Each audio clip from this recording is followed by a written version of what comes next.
Good morning, everybody. Good morning, fam. It's awesome to have you guys here. Thanks, everybody, for joining us for the Splinterlands Town Hall.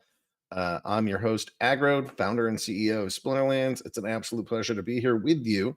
We have a calm show for today. This is a little bit of an off week, just kind of getting ready for the next sprint, getting out the next big load of things, and so it's a little bit calmer. We're fortunate to have special guests with Nifty Arcade, so that'll be coming up soon. So why don't we just? I don't have any major announcements. I don't have any major things to go through. Let's just go through and do a little team stand up. Hear what the guys are gonna be talking about today, and then we can get straight into it. So Nate, Weirdbeard, and InvestyGator, in that order. Would you guys like to just kind of talk through what you think we're gonna hear about today? Yeah, I think we're going to, like you said, it'll be low key, whatever you want to chat about. But I'm sure for my portion, we'll probably end up talking at least a little bit about land. Oh, I've heard of land. I believe that's coming. What about you, Weirdbeard? Today I'm talking about the introduction of the card set releases that we put out last week and when you can see them in tournaments, and also talking about our Ghost Card Gladiator tournaments happening this week on Friday on the 17th. Awesome. And InvestyGator. As usual, I'll be talking about the upcoming updates tomorrow and maybe a little bit about upcoming updates next week, since we don't have Matt on here to talk about more future stuff. All righty. Well, that's a little bit of a table of contents for you guys for the remainder of the show. What I'd like to do, let's get the Nifty guys on right away, and then let them get on with their day, making new and awesome features for Nifty Arcade. So let's go to Tyler. Tyler, how's the most excited person in the universe doing today? Agrode, I'm doing so well. Thank you for asking. Yeah, this is like the least shocking thing. Yeah, so this is actually the energy that I need right now, Tyler. So what is Nifty Arcade? I guess, who are you, and then what is Nifty Arcade? Just like real high level stuff. Help. There's like a handful of people that might never have heard of this. Let's tell them about it.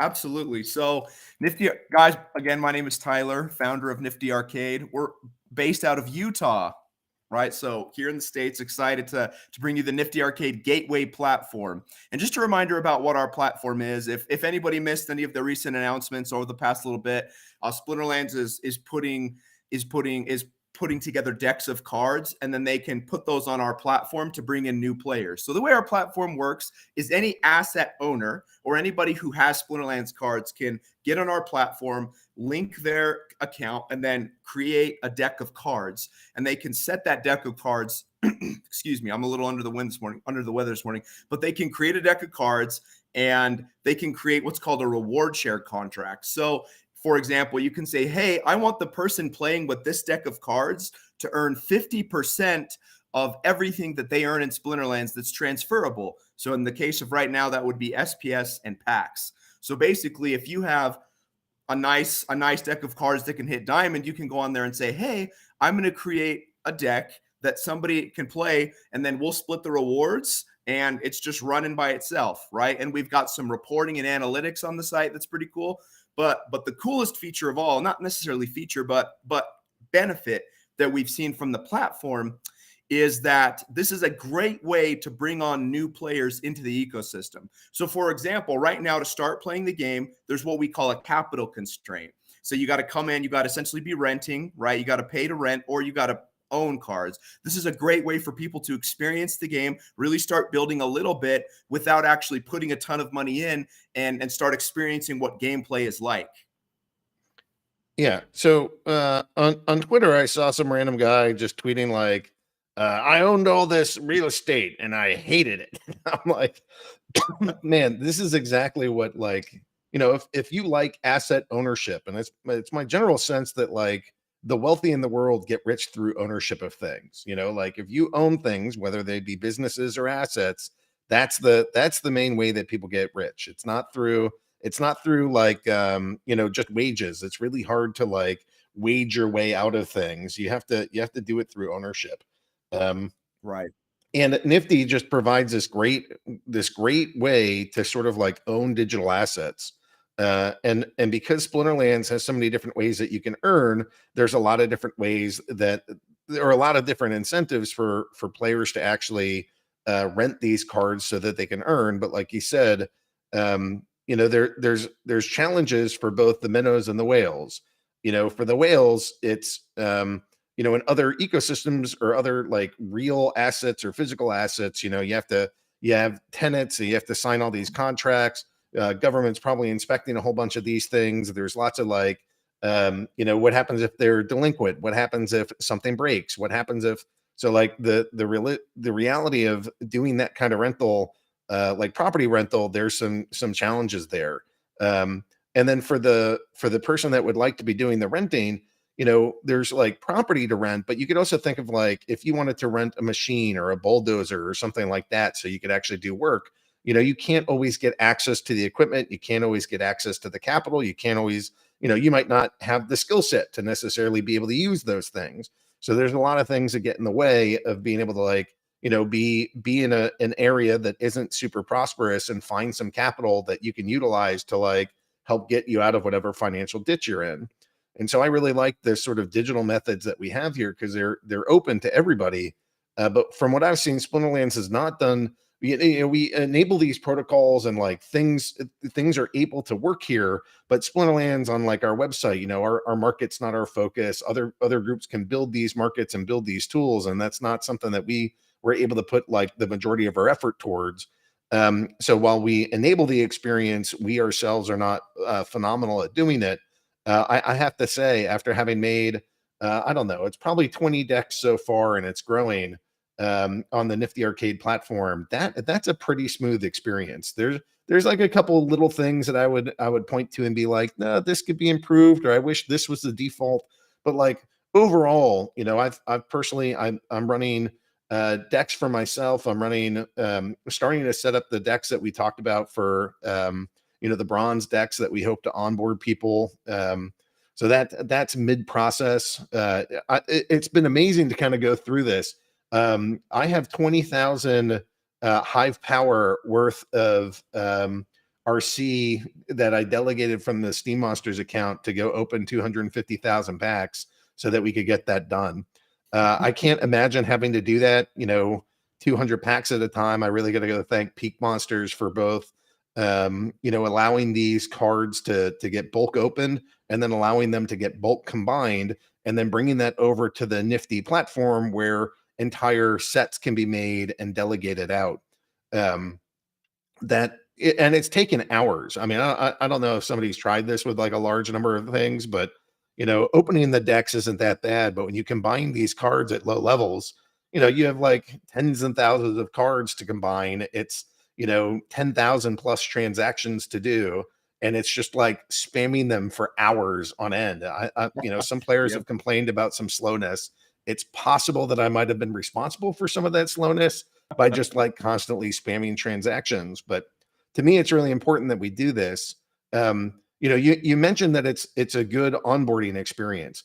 Like, what do you think makes it a good onboarding experience? Why do you think I'm going through all this trouble? Or what are if you wanted to like sell me or sell somebody else on why it's a good onboarding experience, that would be handy. And then we can kind of talk about how that fits into the Splinterlands ecosystem overall. Absolutely. So it really boils down to one thing. The interesting thing about Splinterlands is, well, I shouldn't say the interesting thing, but people actually enjoy playing the game, right? People like Splinterlands as a game. I play the game every day. I'm a Splinterlands fan. But the hard thing is when you first start the game and you don't have any assets, number one, you get your butt smacked all up and down the field. And then number two, you have no idea what to go and rent, right? So you're like, okay, I'm a new player. I've got these starter cards. I'm not performing very well. And then I've got to go figure out what I want to rent. And that's difficult and that's hard to do. And that's reminiscent to when I first started playing. I had no idea what was good to rent, what I had to do to be successful. And so the really cool thing here is what we've seen, especially with organic referrals. Guys, we have the most success with people referring other people that they know to the game, because instead of, hey, go start your account and go rent out some cards. It's like, hey, start your account and then you get a full deck on Nifty Arcade and you can actually start playing the game. And so the experience for a new player is superior because they get to play with cards that are already curated in a competitive set for them. And then they get to experience the game, start learning, start playing with other cards, and start realizing, oh, hey, maybe I'm missing something here. Or, okay, I understand what these cards are doing. So it's simply the difference between being able to play with cards versus having to figure out which cards to play with. It's that simple, but it's a huge dynamic shift. Yeah, I mean, I really think it comes down to that feeling that new players have of like, you get your first couple matches in novice and everybody's level 1 cards and you do fine and you make your way out. Suddenly you're in bronze, and even though the level limits are still low, if you haven't picked up any cards by that point, it just feels like you are the baby club and your opponent is the clubber, and it's not fun acting like a club to baby seal. Like you want something that feels more competitive. You want something that is a little bit more fun, and like you're making progress and not just getting beat up by accounts that are bigger. And like it's hard to imagine that your journey is going to be any different if you can't get past a couple matches or something. Right. So one of the comments that like really solidified my my gung-ho attitude with this was one of our players, Level Up Life. He runs a bar out in the Philippines, and in Mav Chat he said, I have referred 50 people to Nifty Arcade and all 50 of them are still playing. And that to me is pretty remarkable. I see especially in the bear market, we see a lot of players start and then stop. So like retention early on, like right at that very beginning, is kind of tricky. If you're getting 100% retention through Nifty, maybe it's not all players, but at least these ones that you're describing as the referred players, if even just one account is getting 100% retention, that is absurd. That like the amount of friction, even in our system, which I think is one of the best systems in crypto to onboard people, but that doesn't mean it's frictionless. It's still tricky. If you're getting 100% retention, even on one account, that's extraordinary.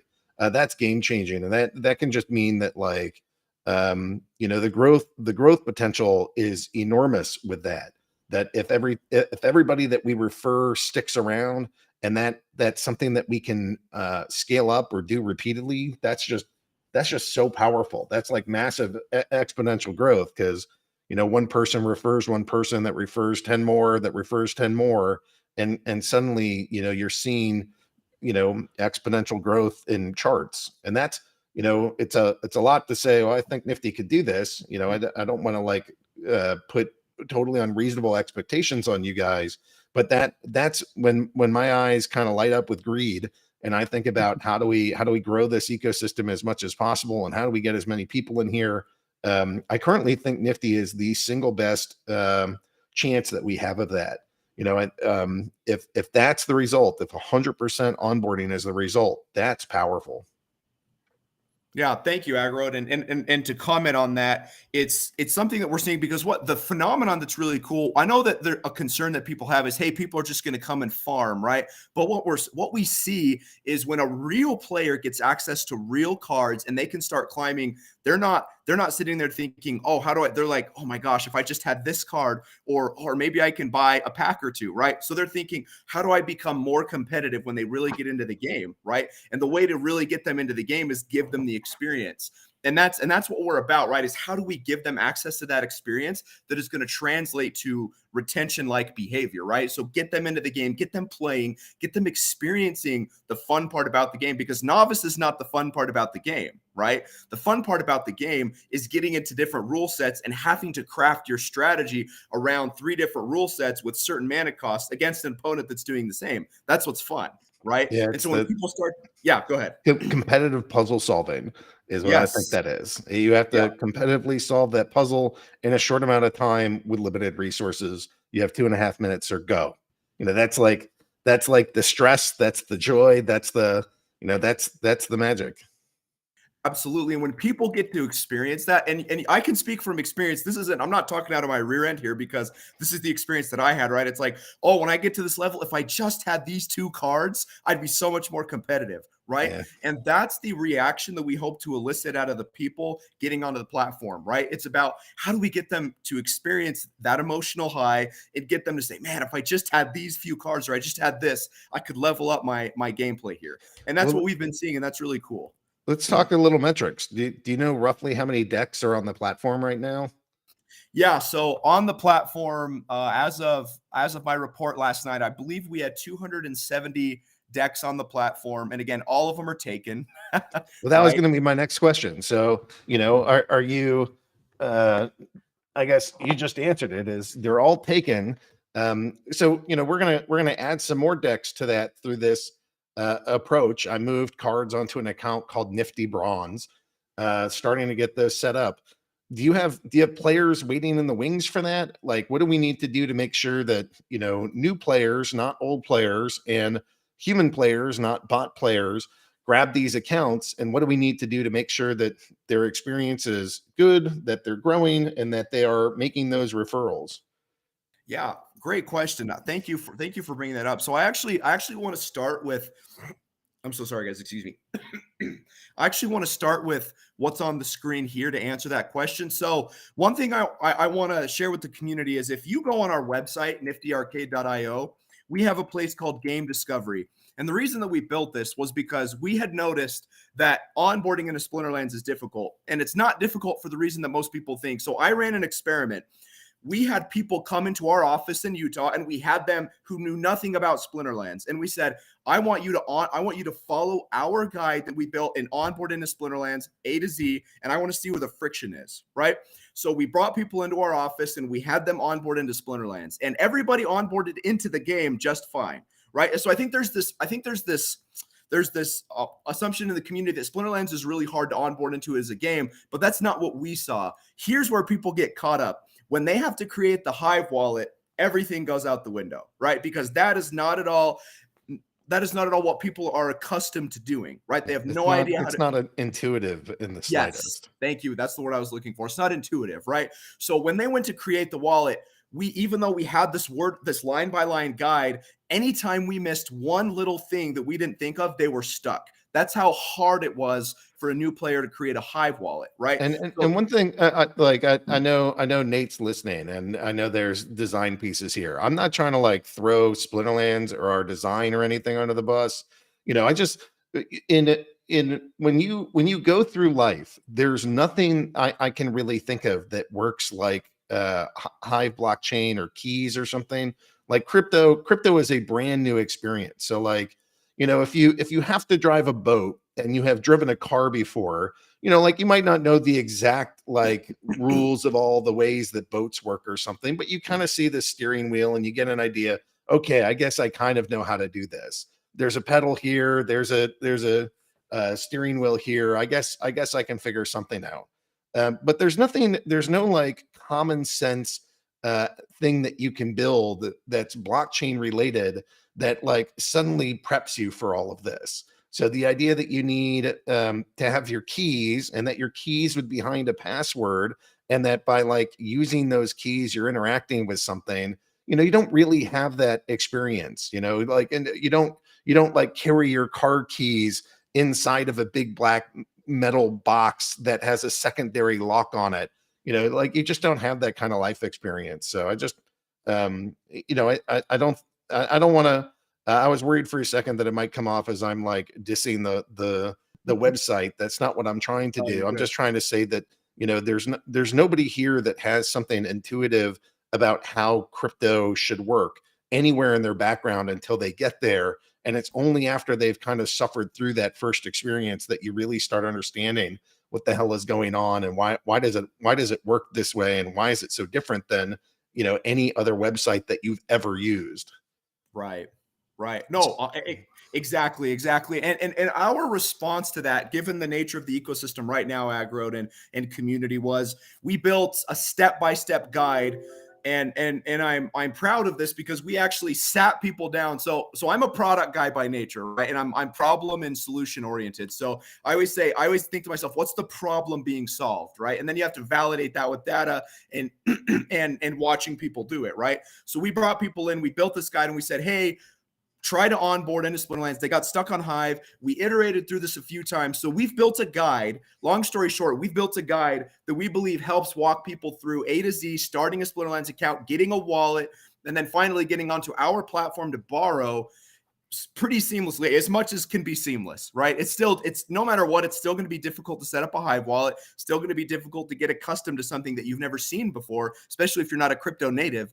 But I want people to know that if you're referring people to the game, please look at our website. Please bring people to our website so that we can see if we can onboard them, especially through the Hive experience, because a lot of the Hive documentation wasn't great when we came into it, and we added a lot of nomenclature that's familiar to people who may not be familiar with crypto and can onboard into the experience. So that's number one of the point that you brought up earlier, Agrode. We built our site so that people can onboard into Splinterlands as seamlessly as possible. So that's point number one. And then point number two on this is so the platform, what we're seeing right now is we're seeing, again, total demand totally outstripping supply, right? So we have roughly 263 decks on the platform, and all of them are gone. But here's the interesting thing. The majority of those are silver to gold to diamond level decks, right? And so we probably have 50 to 60 diamond level decks, and those are gone within 5 minutes of being listed, right? People want to play at the high levels. People really enjoy the high levels. And the problem that we've had is the unfortunate reality that anytime we put on a new deck, it's just gone immediately. So what we're really excited about with the new packs coming on is it actually gives us some time before everything is taken. So we don't expect everything to be taken immediately. What we want to do now is we want to go to these different player communities that we have in the wings, start running referral programs with our own community and say, hey, let's bring on new players. Here are bronze decks for them to use. Let's start onboarding new players into the game, and let's track what these new players do. Are they spending? Are they buying? Are they engaging in player-to-player trading? Let's track them from the day they onboard and then share that data, right? So number one, have them help, refer people to our site. Let's get them onboarded. And then number two, we're excited that we're going to have all of these bronze decks available so that we can onboard people into the site, onboard people into the game without having this supply constraint. As I told you yesterday, we had so many issues with people coming onto our platform and nothing being available. I can't tell you how many times I heard in my Discord, oh, there's nothing here. Oh, sorry, there's nothing I can do about it right now. So we're excited about that. How hard? So we talked about sort of new users coming onto the platform. What about existing users that have extra cards? So like I went to Kyoka's has a website. And he basically just has like a rich list site, and you can go through the different rich lists. So if I go to Chaos Legion packs, there's something like 5 million that are out there. 2 million of those are in null, so that doesn't really count. But there's about 3 million packs that are in players' hands, and they're not like being used in the game. They're not being played. People want to own these packs and hold them till presumably after the edition cycle ends or something. But it doesn't just have to be Splinterlands making some packs so the players could do it. Do you want to share, like, did you do any of that same kind of product owner research with new players that were trying to list decks? Have you spoken to folks about how hard it is to do or how easy it is? I own cards. I want them to be decks. I want to get on the platform. I want to know how much I'm earning by renting out these decks, and I want to know, just like, how is this stuff going? Yeah. So that's what we wanted to solve for. One of the things that we came in here saying, okay, we have two sides of a marketplace to satisfy. We've got what we call borrowers, the people who are borrowing, and we've got lenders, the asset owners who put their decks on the platform, right? And so immediately there was immediate demand for borrowers, right? We were able to say, okay, this is what the borrower experience can look like, and there was immediate demand for borrowers. But a big part of this was, how can we entice lenders, asset owners, to get onto the platform? Because, well, we're competing against bots. Bots is hard to fight against, right? Bots arguably can be a very methodical system of farming, right? And so we said, okay, how do we fight against the bots? And so we built a system that says, okay, it's very clear how much I'm earning on a every time I put a deck rental out there, and it's very clear how much I'm earning over a long period of time. So essentially the way the platform works is you put a deck on there. Every single time you put a deck on there, you can track the performance of that individual deck and how much you're earning from it on a daily basis, right? And that's part of the analytics and reporting on our platform. Is not only do you have the opportunity to get on here, list a new deck pretty seamlessly in the click of really 2 buttons, but then you get to also track the performance of said decks on an individual basis. So if you have 100 decks on there, it's not a conglomerate aggregate number. Oh, I don't know what I'm making per deck. You get to see individually the performance of each deck listed on the platform, which is pretty cool. And that's actually something that John has been using to show, potentially new investors the game. Hey, finally, I have a tool that says, hey, if I list a deck, I can see actually what I'm making from my players, right? And I know that's been really cool for 16-bit. Yeah. Do you have any kind of results that you'd want to share there? Why if I own 10,000 card packs and I want to go turn them into decks and put them on Nifty, why would I do that? Like, is there actually like a value to me doing that? Can I actually make money as a I guess you call them borrower? Can I do that? Yeah, absolutely. So this kind of comes back. Some people know this, but my personal why, the reason that I built Nifty Arcade and the reason we got involved in this space was I very strongly believe in poverty alleviation in the developing world. My wife comes from the developing world. I spent a lot of time in South America, and I have a very strong passion for creating business opportunity in the developing world. And here's what's so cool about the platform, guys. Here's my dream, right? I have this dream where a borrower who doesn't own anything comes into the ecosystem, starts, building up an account slowly over time, and finally converts from a borrower to a lender. So a point where you have a borrower who's built up enough of their own collection to say, hey, now instead of borrowing from other people, I'm going to give other people an opportunity. I've built up my own collection, and now I can lend out to someone else, right? That is my dream. That's what I really want to happen here. I want to see wealth creation in the developing world. And to your point, Agrode, people who have packs can open them and then create a deck and continually upgrade that deck as they get more and more and more. So if you're sitting on a few packs, you can easily open them, create a deck, throw it on the platform. Obviously, the better returns come at the higher levels, right? Diamond is the best place to list a deck, but you can be a part of that player onboarding in this revolution of getting new people into the ecosystem simply by opening a few packs, putting together a low-level account, and then throwing it on there and saying, hey, this is for a new player. Come play my deck and come enjoy the ecosystem that I'm a part of. Yeah, I mean, that to me is some of that, like, how do we reduce capital friction in the world, right? Like, if you're in the developing nation, how are you going to get access to something that's $1,000 or $2,000 if you don't have any money of your own? Or like, where would you get access to something so that you can earn from doing something like playing a game? But even if it wasn't a game, if it was like a tractor, if you don't have the money, how do you get access? And so this feels like a way that, like, somebody that's somewhere in this world that either has some extra time or really has some need for cash can say, all right, I can take on this capital. I can go play with it and earn with it, and then start whatever life or activity that I want to be doing with that. And it's access to capital that these folks would never have. And, that's in the dream world. Otherwise, it could just be some kid from Manhattan that wants to play this game, and that could happen too. But, I just feel like whether we're helping new players get a start without spending any money, or we're helping people in the developing world get access to capital that they otherwise could never dream of having access to, this just feels like a good activity. So I've taken a little bit more time doing this than I meant to, but Tyler, you're so passionate and energizing. Why don't you give us some final thoughts?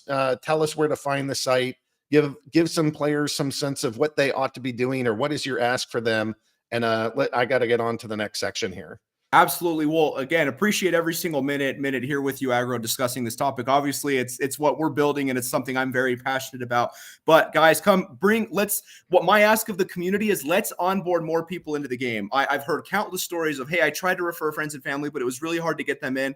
This is the new experiment. Let's see if we can get people on via this mechanism. We're seeing early signs of success with this. We're seeing an ability to refer players and keep players. Let's bring more people into the ecosystem. The problem that we had before was supply, right? But thank goodness Splinterlands is fixing the supply problem. We now have every reason to believe that we can bring on thousands of players into the ecosystem if we engage in this type of behavior together. If we go and say, let's go bring our friends and family, let's go bring a few people that we know that could play this game and enjoy it, but otherwise have not had the access or the capital to do so. Really excited about it. And that would be my ask. Let's bring in new players together. Thank you, guys.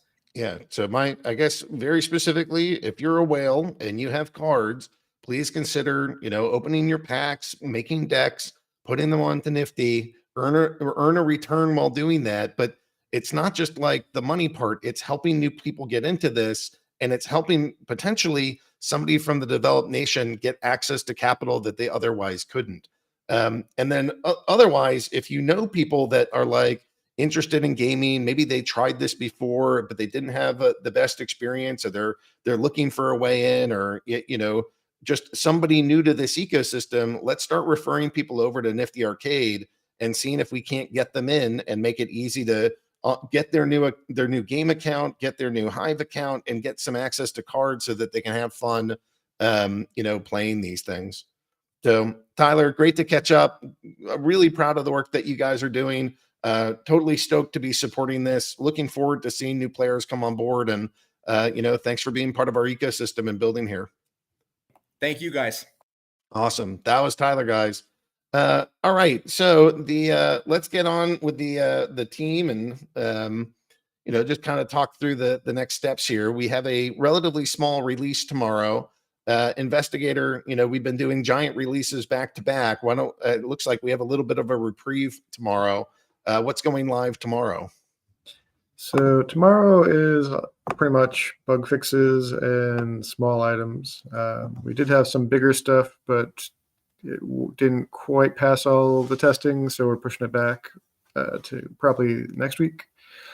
But for tomorrow, we fixed some issues where the purchase button on Nod Card Market was always enabled, even if you didn't have enough balance to purchase the thing, it would let you submit a transaction and then error out after submitting it. So we're fixing that so it tells you on the UI side that you need more DEC or credits. We fixed the circulating supply display on the DEC management page. That's the tech modernization stuff. One thing that got brought up was during team creation, the filtering experience for abilities was not great between summoners and monsters. So we have basically split out to two separate filters. If you're currently picking a summoner, it will filter on the summoners based off their abilities. And once you have one selected, it'll switch over to filtering on the monsters, which is something that got brought up by the players and got implemented for tomorrow. We fixed up the other items page for DEC batteries. There were incorrect options on the menu to try to transfer or tokenize them, but they're not transferable or tokenizable, so those got taken off. We also fixed up a bunch of links on the other items page for things like DEC and vouchers to go to the tech modernization version of the pages since they had not been updated. We did some cleanup around what free-to-play accounts can do, and there's some small changes to try to continue to improve performance. There's actually a whole bunch of stuff that got patched out during the past week. As people may have seen, Cryptomancer updated Brawls to switch over to using the new sets. We also fixed the conscription ability on the mobile app to work correctly, so you could pick gladiators. And there were some smaller things. There was a typo on the land regions that got fixed. There was 2 Region 26s and no Region 25. Fix some issues on the voucher total calculation where it wouldn't display a total if any of your balances were 0. fixed an issue where pulling multiple player balances in one request was not giving you sorted results or coming back with the ECR rate. And all those things got patched out in the last week. So yeah, that's pretty much it for tomorrow. It's the start of a new sprint in our development cycle, so it's a little bit smaller. And do you see big things coming at the end of February? I think you wanted to talk a little bit about some of what you think might happen in next sprint, or are there things that are a little bit bigger that were anticipating eagerly or soonly or something? Yeah, there's a lot of stuff in the fire. So one thing that was up in the air, whether it was going out tomorrow, but we decided to give it another week to polish it, is replacing the mana well or open packs page on the website. So that screen where you can drag your packs up and open them, plus the actual opening themselves. The reveal of what you get out of your packs is all going to be moved into the new tech modernization page. There is also the work on season rentals. So I know I brought up that I was also going to try to work on a new rental API for our third parties, which was something getting talked about in Discord. All of that's kind of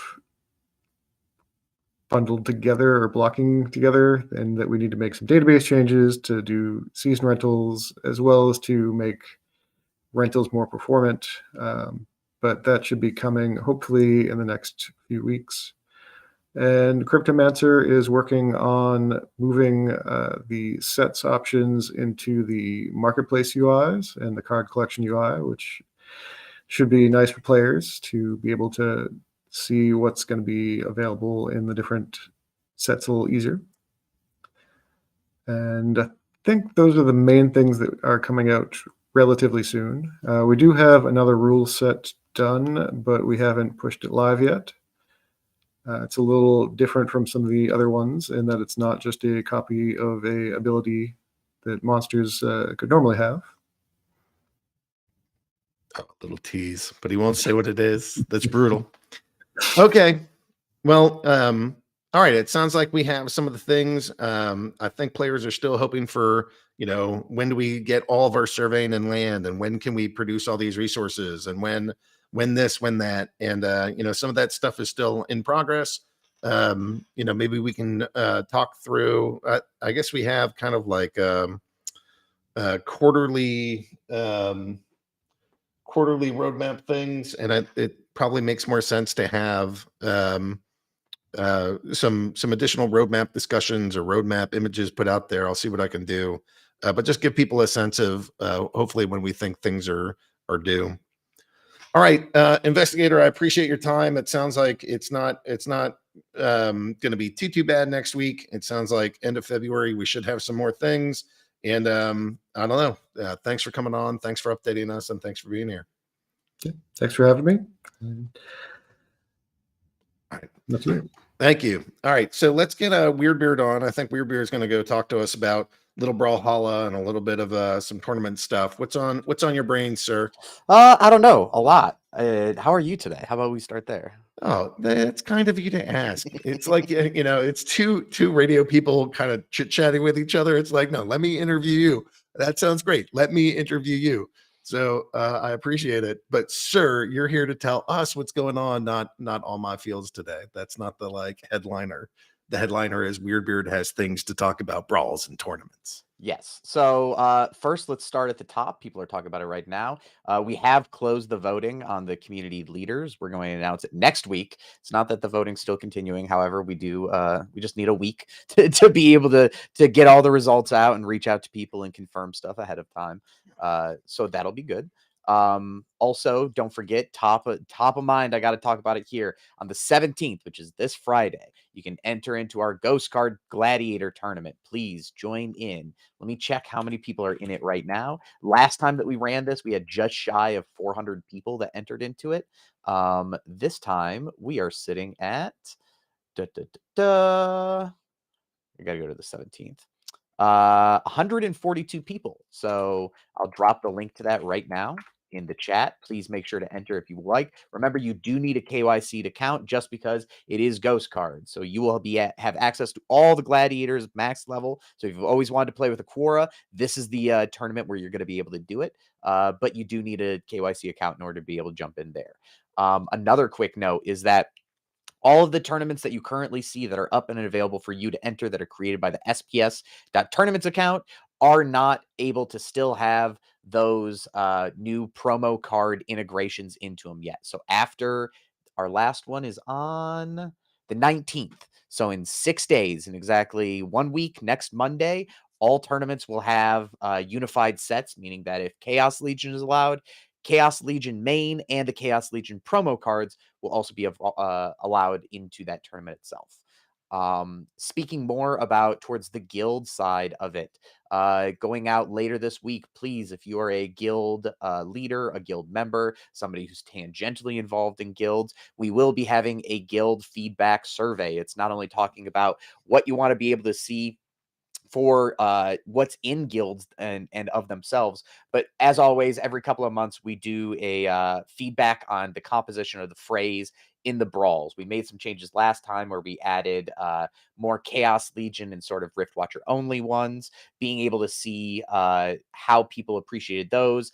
And now that we have the unified card sets so that promo cards got a little bit of a nerf, we had added alpha beta promo rewards. We need to see if we need to rework those. But again, it's all feedback coming from you, the players. So later on this week, you will be tagged if you have that brawler notification ready. If you don't, you can jump into the notifications channel here on the Discord, sign up for brawlers. And if you really want to, tournaments is another really good one as well.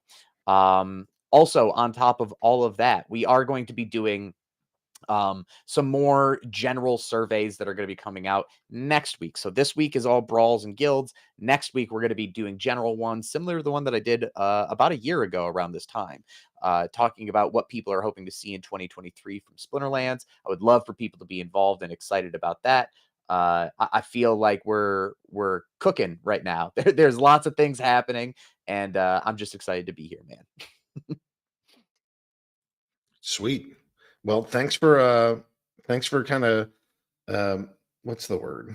Spearheading that. Thanks for spearheading that. Thanks for kind of putting some of that together and taking in the words of the players, right? Figuring out what they want, making sure that stuff gets involved in the game.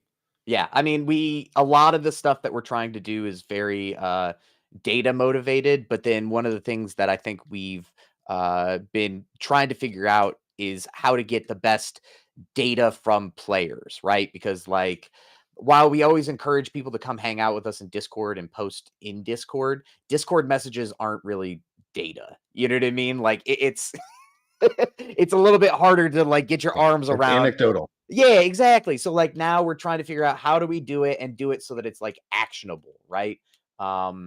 Because some data is data, but it doesn't mean that it's all data is good data. We're working really closely with the data team to be able to go through and track, even looking at tournaments, right?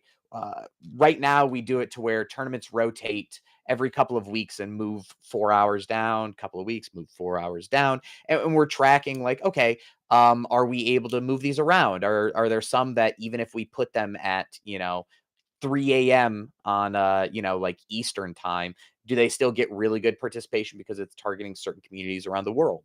And that even, reminds me, we've had some feedback of players talking about, hey, I really hate that a tournament could end when we go into maintenance mode, right? So the tournament will start the day before and then it'll get to the next day. People will forget to put in their teams and then maintenance mode hits and they get just decimated. So, being able to see, hey, is there ways that we can are we screwing ourselves over with participation? Is that a small number of people that are being affected by it? A lot of different feedback points and how we use actual dev resources is hopefully going to be more numerical data based and less oh my god, I got hit up on Discord a couple of times about this. But please, again, still reach out to me on Discord. All right. Anything else you want to add? I want to give Nate some time to go talk about creative and kind of give us a little bit of eye candy. Yeah, one last thing that I do really want to talk about is that we are going to be working closely to make sure that we can get some of these really cool ghost card tournaments coming out in the future.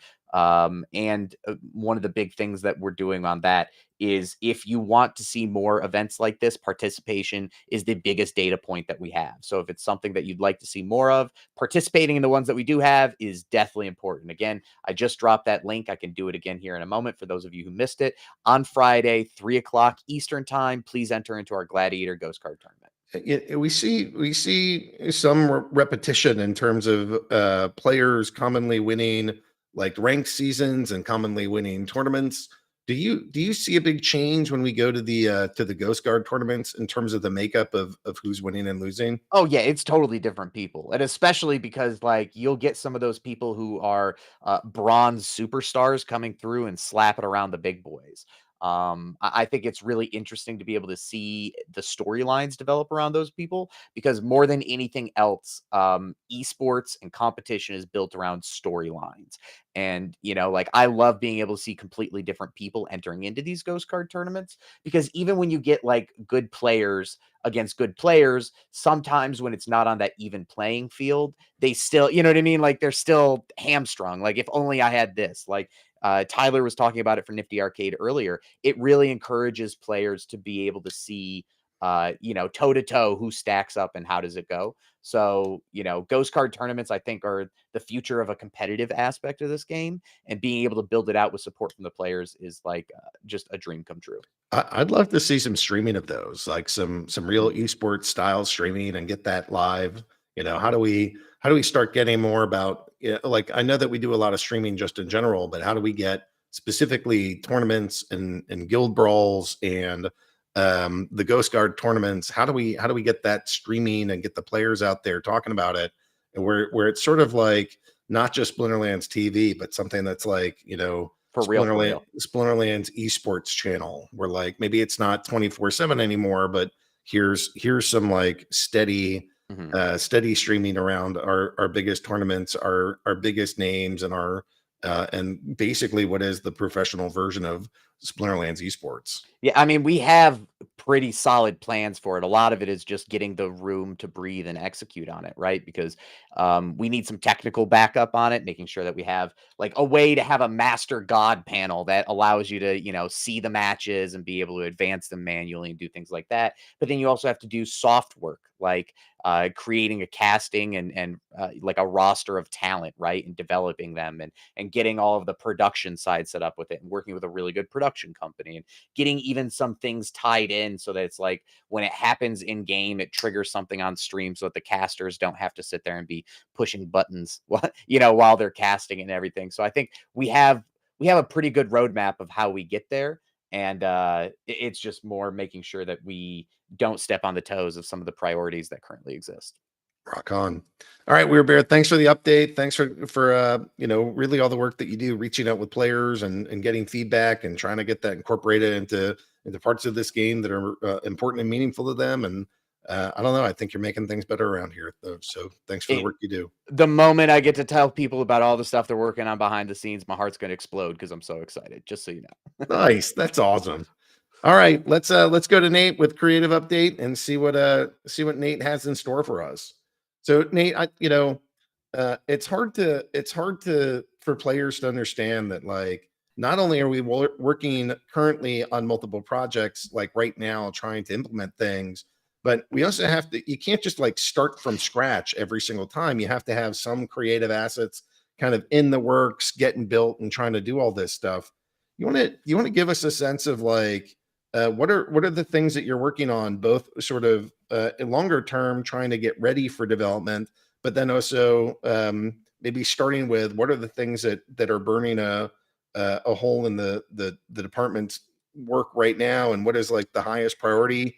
So some kind of sense of what's hot right now, but also what are we leaning into to try to get developed in advance. No, sure. I would say the big ones, the really big ones. is probably Land and Rebellion. That requires an enormous amount of creative assets and a creative, not just assets, like, you know, when a lot of people think of creative as like, hey, you guys like draw pictures, right?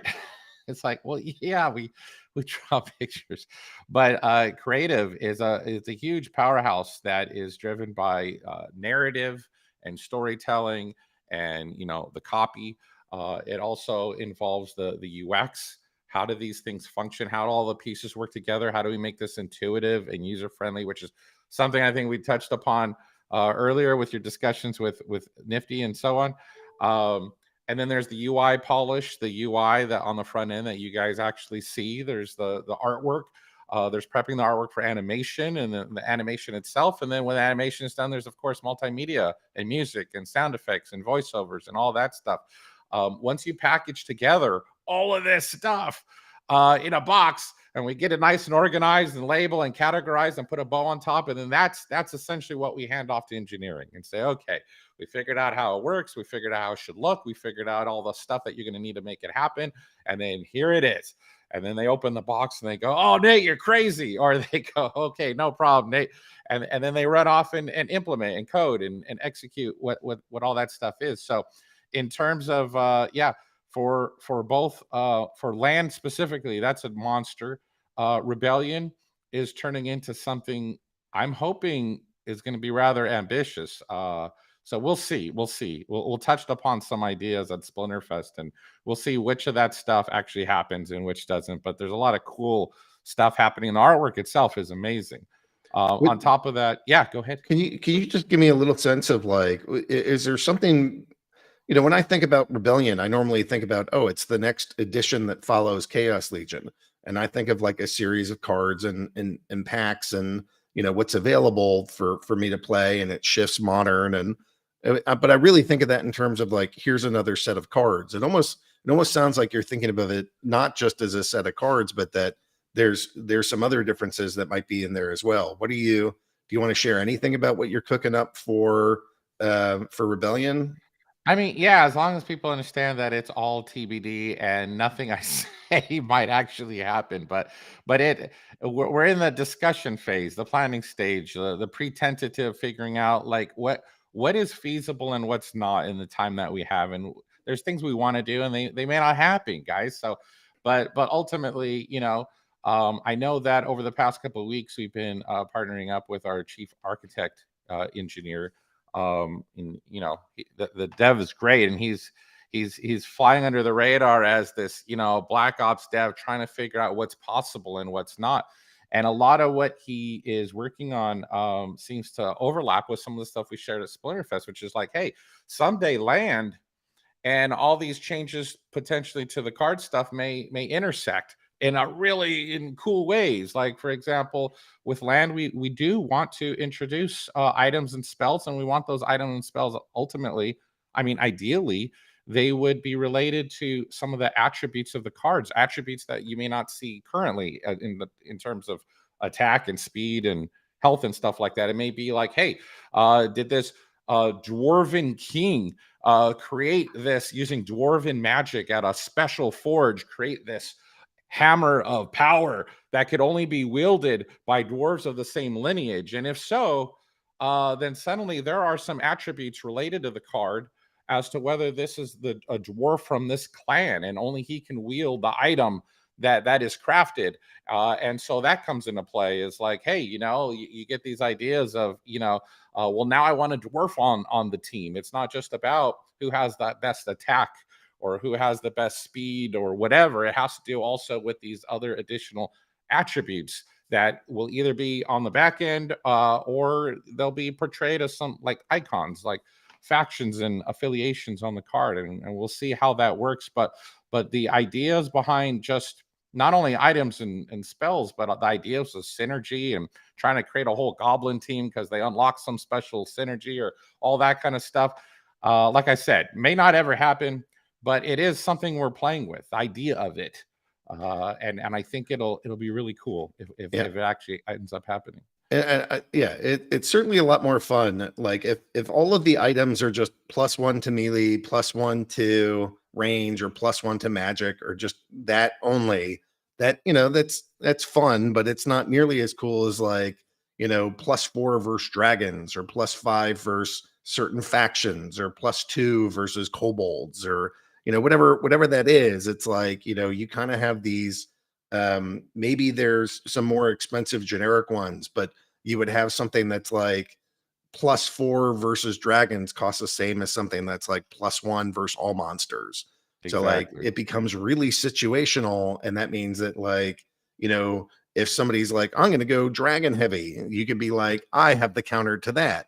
Whereas somebody's like, I'm going to put in monsters, I got the counter to that. Like that, it's just more fun if it's a lot more specific to your opponent.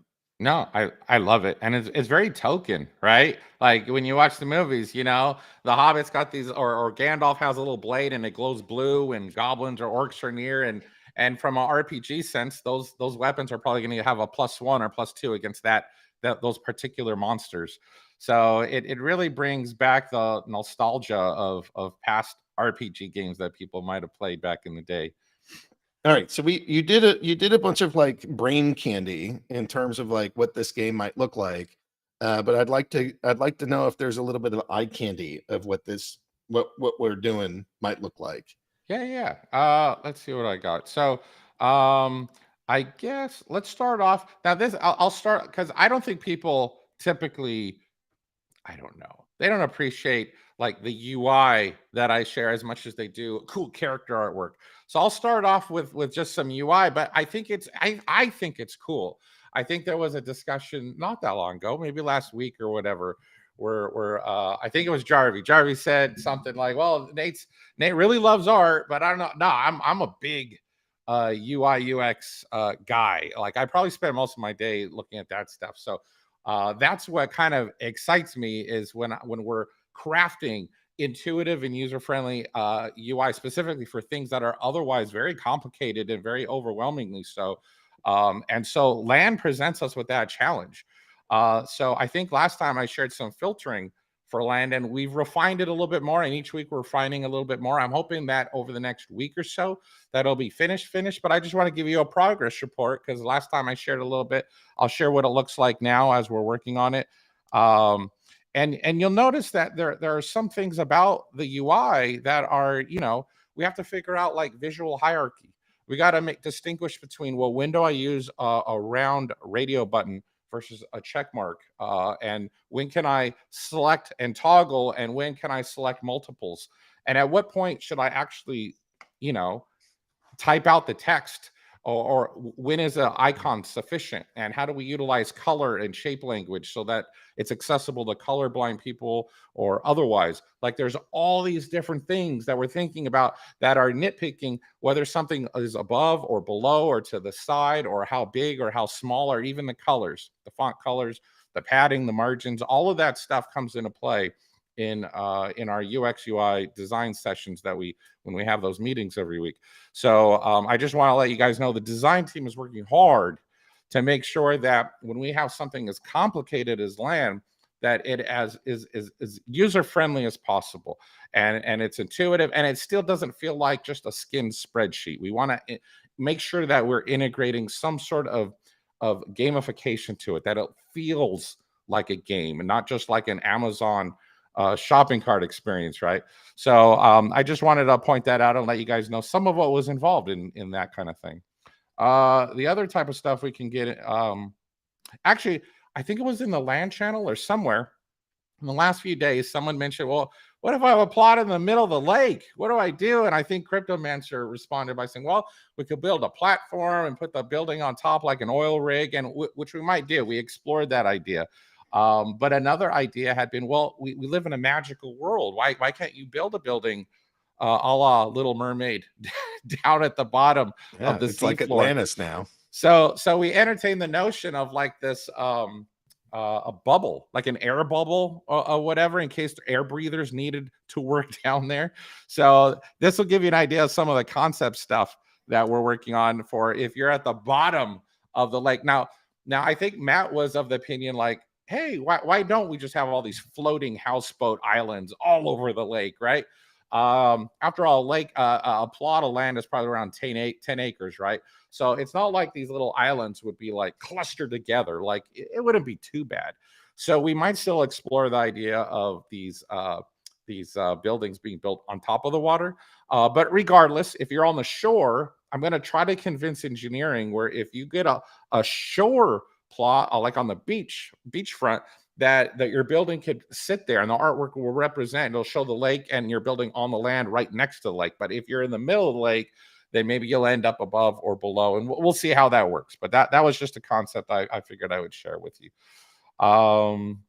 Something that's cool that just happened is we just finalized. Well, we didn't finalize, but I'm reviewing some of the artwork for the card back for the deeds, which is a cool thing because we're thinking we might give it like a typical card opening experience. We're not sure yet, but we wanted to entertain the notion. So if we do, then you would go survey your land, and let's say you survey 50 plots or 2 plots or however many you want, and you see all the backs of the cards, and you get to have that flipping experience, right? We may not do it, but we're kind of leaning towards that. Might be a fun, cool experience than just clicking a survey button and then you just bam, get a list view or something. So assuming we do, we kind of took this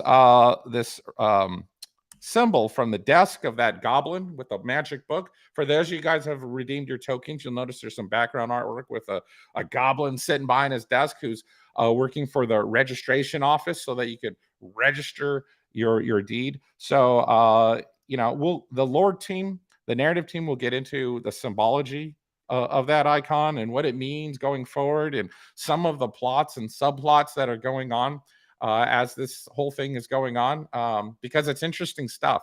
If you guys aren't into the lore, then promise me, as we get more and more to land, I feel like you will be. But I won't get into that right now. But here's a card back. Took some of that symbology and threw it on the card back, and maybe you'll see that and be able to flip those cards. And then people have been asking for this for a while, since we're a lot closer to the next airdrop. Typically, when we're halfway through, I at least try to show some artwork. Project Red Panda, which for those of you who don't know, Byzantine is, of course, the one who won second time in a row, the Dragon Summoner. So for anyone who knows Byzantine, he's a big fan of the cute. So, God. What's happening? What's happening to us? So this is kind of like where we're going. Another cute character. If he wins again for Rebellion, I threaten to just jump off a cliff because he's turning the dragon element into a group of fuzzy wuzzy Care Bears. But here is Project Red Panda. So in order to kind of balance things out, Joey and our narrative team has some interesting lore to go with it, and of course it's pending Biz's approval. So we'll see what Biz says. But I liked the lore. It kind of implied that they're cute but very fierce. In fact, it's got to be like the rabbit from Monty Python and the Holy Grail. Yeah, what, exactly. The rabbit? No. What's he gonna do? Nibble ye? It's just. No, the lore is written exactly like that. So if Biz goes for it, then it would be cute, but they would be terrifying. They would be freaking terrifying. Okay, so Biz is right there in chat saying, yeah, they're working out the collaborating the final pieces of that. So we'll see how it goes. And speaking of lore, I wanted to share this one more thing. For those of you who don't know, we have lore.splinterlands.com is currently live. It is not fully fleshed out. In fact, the only thing on there are the overviews for the different territories on Praetoria, which is still cool. Like if you're looking at like, land of prosperity, it's been sitting there, that region forever. When are we going to finally get to Central Fire region area? That's where I want to be. Well, I mean, read the lore, see what might be happening in between all these player-owned regions. See what, I mean, it would be cool to be near these events and these peoples and these places and these landmarks. Go check it out. I think that, you know, after reading it, you might be like, you know what, maybe a few blocks over in Land of Prosperity might be a cool idea. But even so, we thought, hey, we need some artwork to represent lore.splinterlands.com. And as we add more and more articles, which we have a bunch, they're just not finalized and approved yet. Like the narrative team has enormous amount of stuff ready for us to click the button and make active on that wiki site. So don't worry, there's a lot more coming. But just to whet your appetite, here is a wallpaper. No, not that one. Crap, I put the wrong thing. There we go. Here's a wallpaper to celebrate lore.splinterlands.com. That's what you see when you first show up on the wiki, is that cool artwork.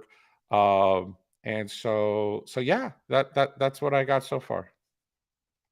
Sweet. Fine work, Nate. Okay. Anything else that is pressing or anything else you want to add before we go on to Splinterlands TV? No, just that I am super excited about lore becoming more and more integrated with the game. I think that the more lore that gets added in the game, which we have a lot of ideas for, the not just there's a lot of stuff coming down the pipe that I think that is going to go hand in hand with lore, and I think that's exciting because even though you're not a big, some people may not be lore fans, you got to admit, going into the game and being exposed to this stuff and being immersed in it hooks you into this fictional game world and it just makes it feel more like a game. And I think a lot of people are hoping for that one day you go into Splinterlands and it feels like this, just an immersive game that's fun and that funness, that entertainment level is value in its own right, above and beyond the ROI and the spreadsheets and all that other stuff, the tokenomics of it all. Just going in a game and saying, hey, I want to spend time here, not because necessarily I'm earning anything, but because it's just so much fun. So I'm excited about it. And speaking of fun, I noticed Luthien was chatting it up earlier about saying, I made champion. I had that moment yesterday. It was in the middle of the Super Bowl. Everyone, I had my family on the couch and they're all on the edge of their seat watching this play-by-play. It was such a close game throughout, right? And around the same time that, you know, they were going for a touchdown or whatever, I leap out of my seat. I got my hands into my air and I'm shouting, I made a touchdown. And they're like, Dad, shut up. And, you know, the wife's, sweetie, we're watching the game. I'm like, no, you don't understand. I made champion. While they were watching the game, I'm sitting there. And of course, I'm one of those guys who has to watch the battle. I'm not, you know, I know a lot of you sometimes just skip that part. I'm like, no. I watch every single battle. And, you know, I was at the edge of my seat. I was 12 freaking rating points away from champion. And I thought, this is it. You know, I was at that stage where if you win, I get like 10 points. But if I lose, I drop like 30, 40 points or something. And it was driving me crazy.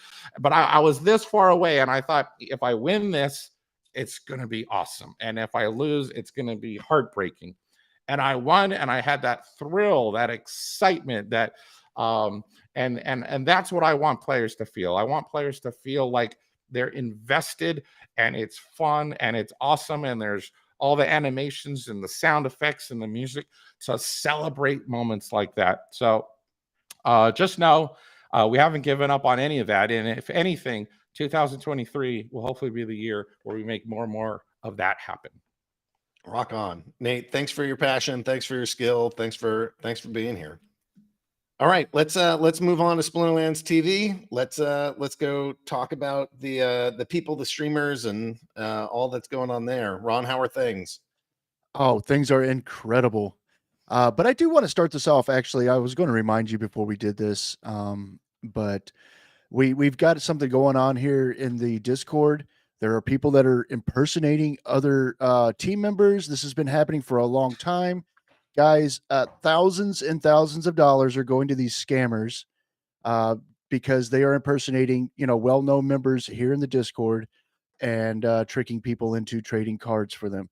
So please do the due diligence. If you don't want to use one of the safer options on either splinterlands.com or one of the third-party sites, do your due diligence and make sure you know who the person you're trading is with, because they are doing a very good job of making it look like they are somebody from here. I just wanted thanks for that.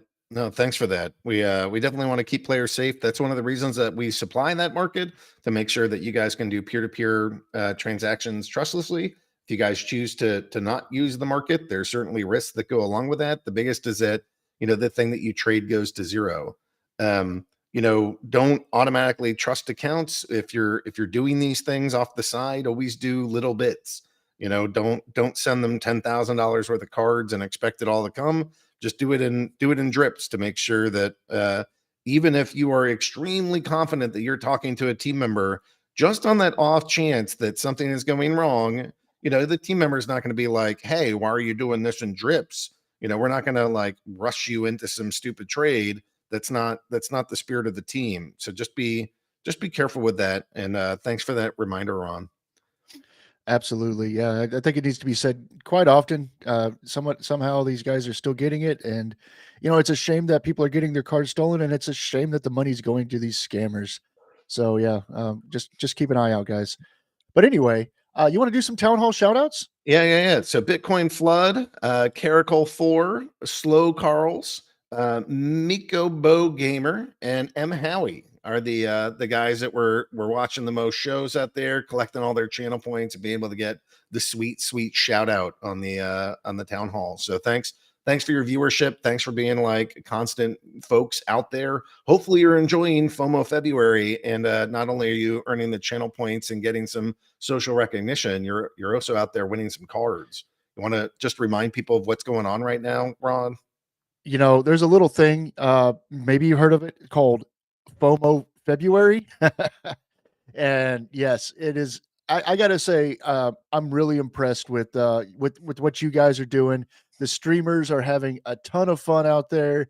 The audience is showing up in droves. And like one of the really neat metrics is our unique viewers. And it's not so much the number, it's the relative to what it normally is. We have done we've gone up so much in unique viewers. It's making me think that our steady base, now we're getting like about 100 people per stream. And what this is doing is causing Twitch to start recommending Splinterlands TV to more and more people, getting them through the front door, checking out our streams. We're gonna start working more on keeping them there, but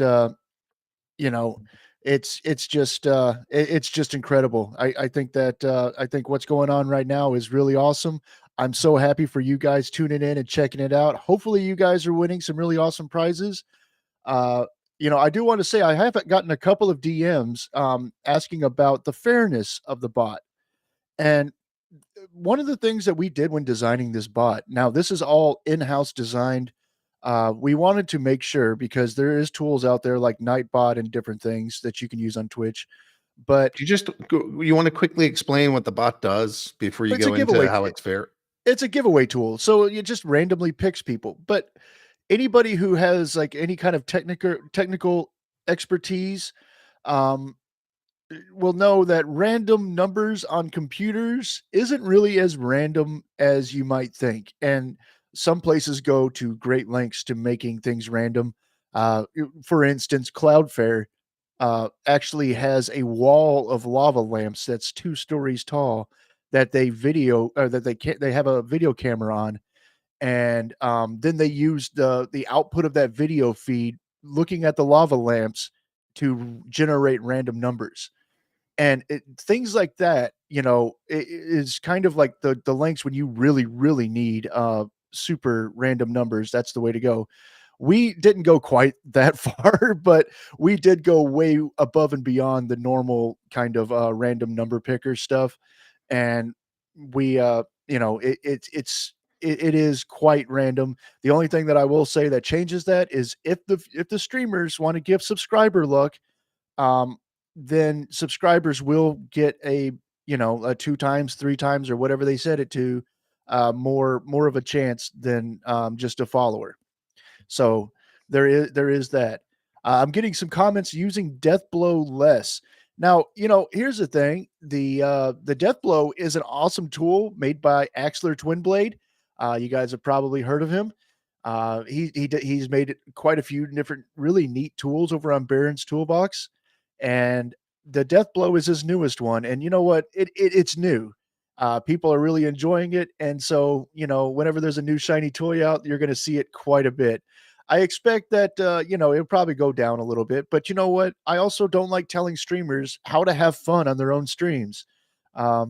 So that's more of a streamer suggestion rather than a me suggestion, because if they're having fun doing it, if they're having a great time, that's what all I care about.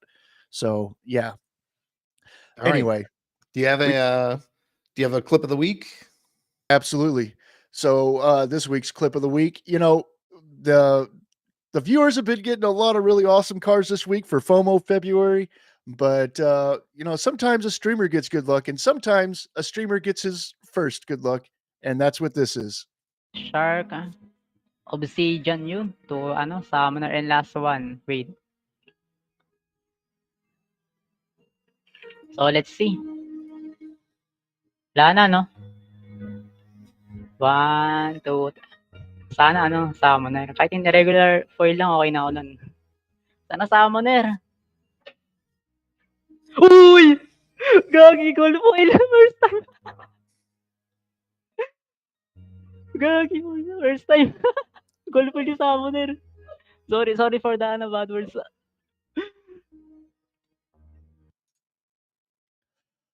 So that was Kira winning his first, or pulling his first ever gold foil legendary from a pack. It was a Possibless. Pretty awesome. Were those actual tears? I couldn't quite tell because there was no face in the stream. Do you think he was crying during that, or just like hyperventilating a little? I think that was genuine happiness, as Dragon says in the chat. I can't tell you, but I do know that that was a genuine reaction, and that's kind of the thing that that's one of the best things for clip of the weeks is that that genuine emotion of the reaction to this game. That's that sharing that kind of sentiment, these sentiments and feelings that happen every day in these games.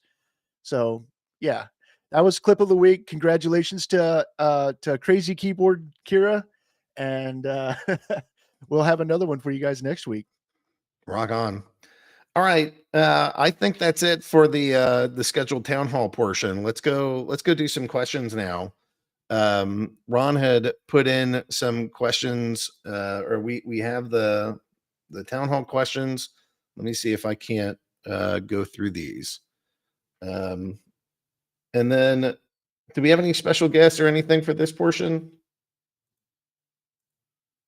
Let me get my mic hot here.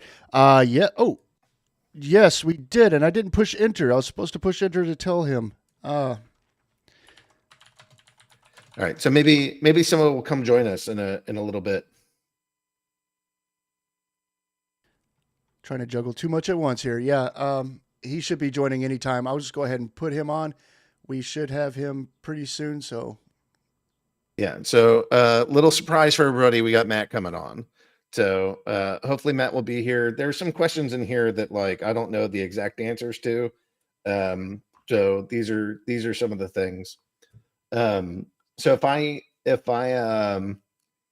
don't know, I might punt a little bit until we know that till Matt's going to be on. He wanted to come on I sent him some of these questions and I'm like, these aren't things that I currently know the answer to. So he's like, I'll hop on. And hopefully he can do that. Maybe I should I text him real quick? Well, I've got one little addendum I can add from my earlier stuff. Yeah, go for it.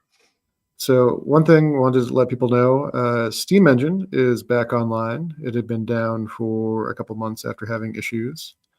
We are planning to retire the bridge out to it probably at the end of the month. So if you still have any Splinterlands stuff on Steam Engine, you should get it transferred back into game in the next 2 weeks. Yeah, I gotta make a post. The Steam Engine only coming back online to go offline.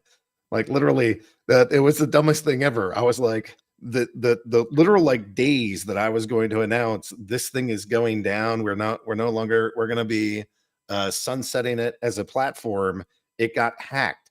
There was some random database hack that hit it, and like all the data got lost. And I'm like, well, crap. So yeah, we're in probably in the next 30 to 60 days, the entire thing's going to be shut off. So not just the Splinterlands bridge, but if you have any assets on Steam Engine, you need to take the whole thing off. And Matt just texted me back that he's hopping online. Okay, so let's go look at some of these questions here. The deed claim process is going so slow; it has been stuck on 47 for weeks and not moving forward. What can the Splinterlands team do to accelerate the deed track claim process so that people who want to claim the later number plot can do it? The last answer I heard is that we're not going to do anything because it'd be unfair to the people that came earlier. Oh, hey Matt, how are things? Hey, Hey, Ron. thanks for coming on. Ron was supposed to give me a 10-minute heads up. We gave you a 0-minute heads up and an emergency text to say, come on and do it. It's kind of the same thing, not quite, but it was close. I was just playing my battles, waiting for you guys to call me on. So I just said that we're not going to go do much about the stuck on 47 for weeks. Do you see anything happening to edit, or are we going to move ahead a little bit, or just keep it where it's at? well, I don't think we're going to move it ahead. I mean, really, there's no actual problem with it. And I think it's, when we release surveying, then lots more people are going to start claiming. There's just no real need to claim right now. So if we were like release surveying and then still no one's claiming their land, maybe we can take a look at it. But okay, for land, what advantage will gold foil cards give? Similarly, will gold foil Rooney be much better than regular foil Rooney given the rarity? yeah, so for this one, I think it makes sense to talk more about like the current plans for cards on land at a higher level. With the usual caveat that like all this stuff is subject to change as we go through the process. This is just where we are right now. But the kind of idea for land is that, like, I guess at a high level, gold foil cards and older cards like alpha cards and old promo cards and stuff like that, they're all going to have like, some decently significant bonuses to their production rate. So I'm imagining it works sort of like Civilization in a way where like your city, or in this case, your land plot, like each card that's working on it provides a certain amount of production, and that production can go towards whatever the land is producing, whatever buildings on the land or whatever. And so it'll be mainly based on the level of the cards. So the idea is there'll be like a certain amount of production that a max level card, any card, gold foil, regular, alpha, whatever, it just has this certain like max level of production that it can produce. And then lower level cards based on BCX. So if there's like a max level common, let's say it does 1,000 production per hour, then a 200 BCX common, which would be half, would produce 500 production per hour, right? But then gold foil cards and older cards would get boosts. So maybe a 200 BCX gold foil card might be equivalent to a max level, or a common card would be equivalent to a max level regular common card. And the actual numbers are still being figured out, but it's not going to be like, an alpha common, like 1 BCX is probably worth like 100 times or 500 times more on the market than like a Chaos Legion common. It's not going to be 500 times more productive. The real goal that we're going for with land cards is that we have a real big glut of cards in the ecosystem right now, and it's really important that they get combined. So the idea is you're gonna have a limited number of slots to put cards on most of your plots. So you're not gonna be able to do much with 400 individual 1 BCX cards. You're going to want to combine them and get them to max level. And then, a gold foil max level in one of those spots is going to give like significantly more than a regular max foil. So even if it's not like proportionally more for how much more valuable the gold foil card might be, it's still, you have a limited number of spots. So if you have an extra gold foil card, you're going to want to use it.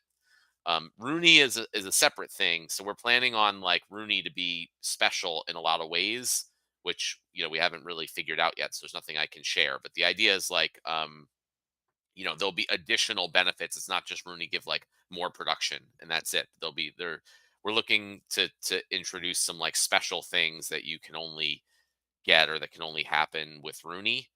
And then also for things like gold foil cards and older cards, there'll be other things than production that happens on the land. Like there's chances of finding, totem fragments or like potentially other different things.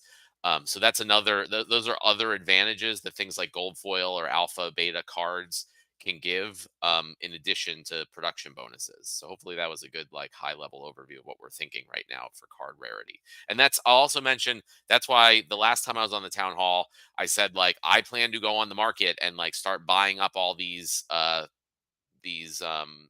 reward cards, the older reward cards that are like super cheap. And I've been doing that.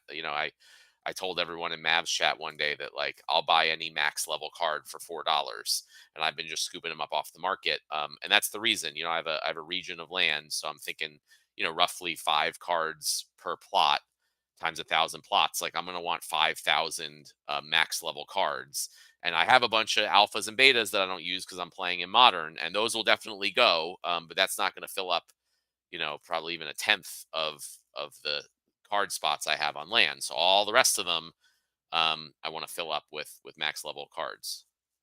Yeah. So if you guys have been sleeping on the 1 cent rewards cards, now's the time to start picking them up. And if you start seeing like, gold foil commons that are these reward cards at, 17 cents, now is a pretty good time to go run in, get those cards and get yourself prepared for land.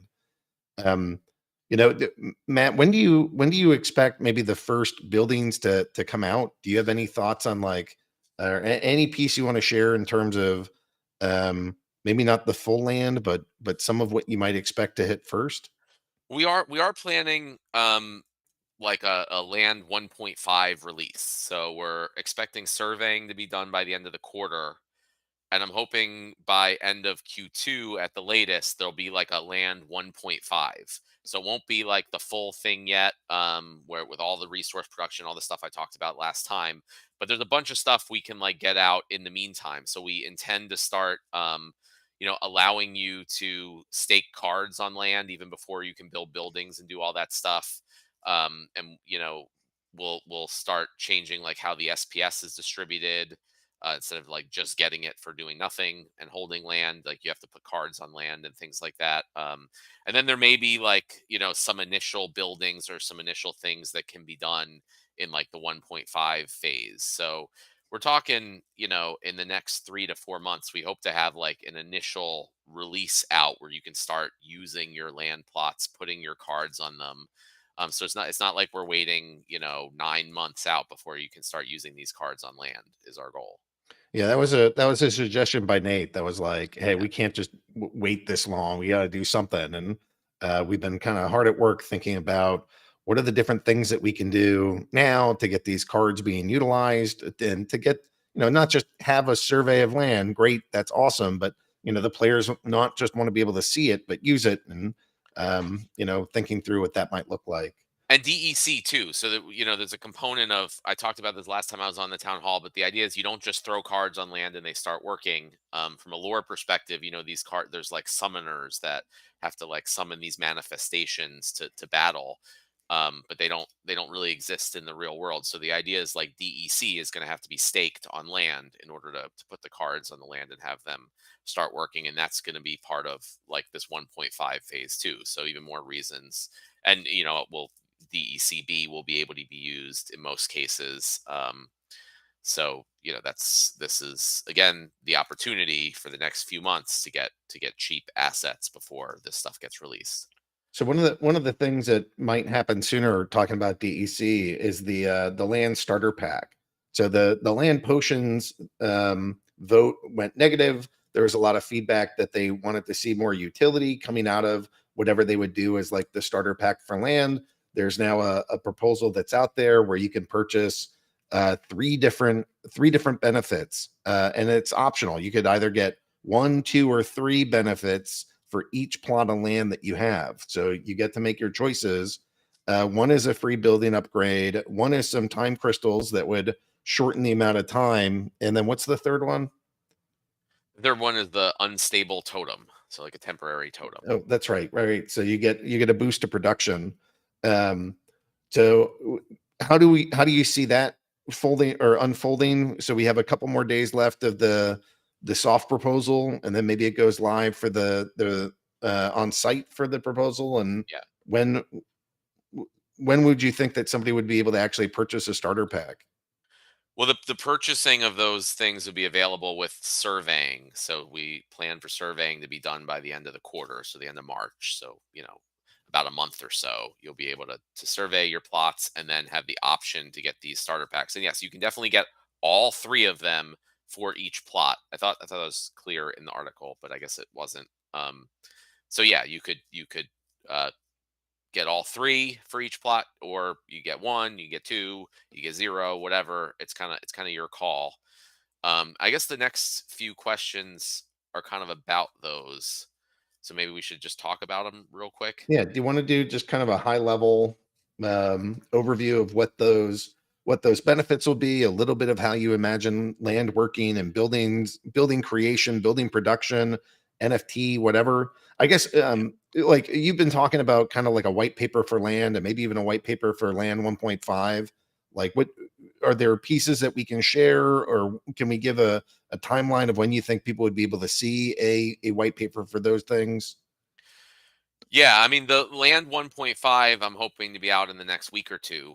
So definitely well before surveying, and that'll just be like that first phase we talked about, where there's like you can start using the land and cards and staking DEC and doing some minimal things. And then I'm hoping by the end of March, also we'll have a more full white paper for what we're planning for the full land release. But in the meantime, like for all these questions, we can talk about kind of the direction we're going and what we're thinking, but like that we're still working on the details, and like they're not even at a point we can share, because we start putting down specific details for things. Oh, like what do you need to upgrade buildings specifically? But then as we get further in and we see how the whole thing works together, and even once we start doing like internal play testing, which is a little bit down the road, but then a lot of these things might have to change. If we start doing play testing, we're like, this doesn't work, right? Then we'll go back and change things. So at this point, and even by the time we get to surveying and you have the option to choose these packages, like we are not going to have all the details. And it's just the same thing as any type. This is a pre-sale effectively. But again, it's not a pre-sale where we, the company, are selling things. It is DEC being burned in order to provide value and provide value to all of the assets, that of the DAO and that the players hold. So it's like the DAO and the players are voting on whether to hold this pre-sale. And it's the same thing as past pre-sales. Like people have the option to do this, and they get a discount because they don't know all the information. Like if you wait until everything is done and live and published, these opportunities are going to be gone. But it is, I mean, it's not our goal to have anyone feel like, I shouldn't have bought this crap. I spent $10 on this thing and now it's like worthless. So, I had mentioned that in the proposal posts, I think in the time crystals piece, at least, like if we figure out the numbers and it's different, and for some reason, like, they're worth less than 50 cents an hour worth or whatever, like we will adjust the packages. So, or if it requires, if we think it makes sense to have a proposal to adjust the packages accordingly, like we're going to do that. So we took everything we knew right now and tried to make what we think will be really attractive packages. Like by the time land launches, the idea is that people are going to be like, man, I wish I had these if they didn't buy them. That's the goal, is to make people say like, I wish I got this stuff. Right. And so if the details change such that somehow it's like a bad deal, like that's not going to be good, and we're gonna try to adjust it accordingly. And then in terms of like resources harvested and building costs, like I know we can't provide numbers yet, but do you want to give like a philosophy on this of like, how are you thinking through, oftentimes we do things like start with how much money should something be, or how much time should something take? Like, Yeah. When we do merits and we think about how long should it take to get a max collection, or how many How long should the reward cards be printed?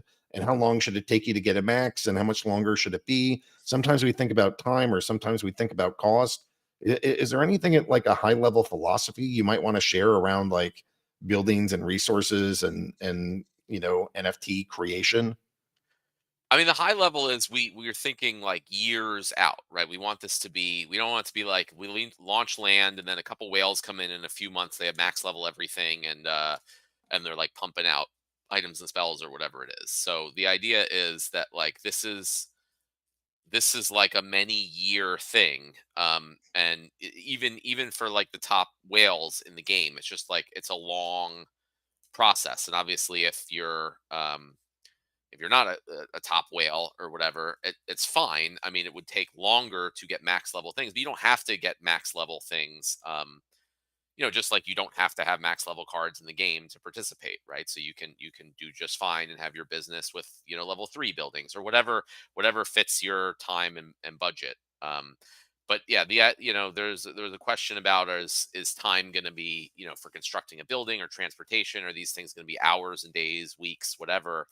I think like I think we're gonna have like a target, that's something like maybe like a week for a building upgrade, right? So these things are gonna take a long time. Now you can obviously do a bunch of them at the same time on different plots if you have the resources. But then one thing I'm not sure if I mentioned, but the idea is that the cards themselves that you have on the land are producing the resources, but they're also the ones building or upgrading the buildings, right? So if you have a bunch of level 1 cards on your land, it might take your building a month to get built or upgraded, versus if you have max level cards. And then again, the alpha cards and the gold foil cards and Rooney, they can all give additional bonuses. So the idea is like maybe if you just have like the basic max level common Chaos Legion regular foil cards, upgrading a building might take a few days to a week, and like for low level buildings. But if you have gold foil cards or alpha cards, that could be reduced to a couple days or something.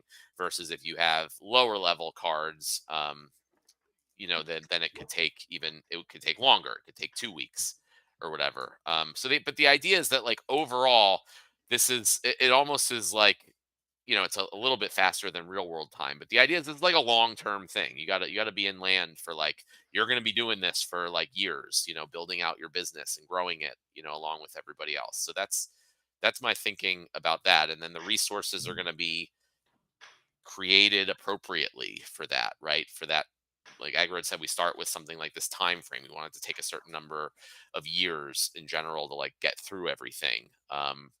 Some people might do it a little faster. Some people will do it slower. That's fine. And then we just make the resources and the costs adapt to that. But one of the things is that like at the very beginning, it's going to be slow, and that's on purpose, right? So there's the first question about the packs is like, are wood and stone the only resources needed to build a level 1 building? I don't know. But in general, the idea is like you don't just need the resources, you need to have them refined. You need wood turned into planks. You need stone, infused with essences to create special element specific stone, all that stuff. And that's what you need to do the different buildings. Will that be necessary for a level 1 building? I don't know. We got to get into all the details and see if that makes sense and play test it out. But either way, the point is that like initially when there are no buildings, it's going to be very slow, even with the max level cards and alpha cards and gold foil cards, like without any even building, with you just like a bunch of guys with axes going and chopping down trees. It's going to be super slow. So like getting over that hump to even the level 1 building where things like kick up, in efficiency much higher, is like, that's going to be I imagine that taking a while. Like that beginning phase of land is going to take a while, which is why we thought that like $10 to just boom, have all the resources for a level 1 building, and get over that hump right away. We thought that would be a pretty attractive thing. I mean, I know personally, if I was going to buy any one of the 3, like that would be a no-brainer to me, just the way I'm thinking about this. Okay. I want to make sure that we keep going through questions. I know that we sorry. could talk forever about land, but I feel like that's a pretty good high level. I mean, I know that folks, especially at Zircon, want to see like every little detail of land, and they want all of that today. And it's something like, well, this is land is like a mix of white paper and also creative update. And the creative update piece is likely to have lots of changes as we go through it. So we're going to try to get the 1.5 out, and then we'll, do you think it's end of March maybe for the like full white paper, or the first white paper for land? Or That's my goal. And the first white paper is not going to have every little detail. Like it takes 10 wood and 3 stone to do this. It's going to be in general how everything is planned to work. And I hope to have that out by the end of March, around when surveying is live.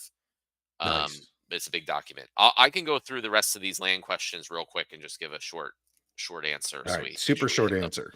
If we assume that alpha may be the best addition to workers and CL rewards the worst workers, what's the disparity between the two?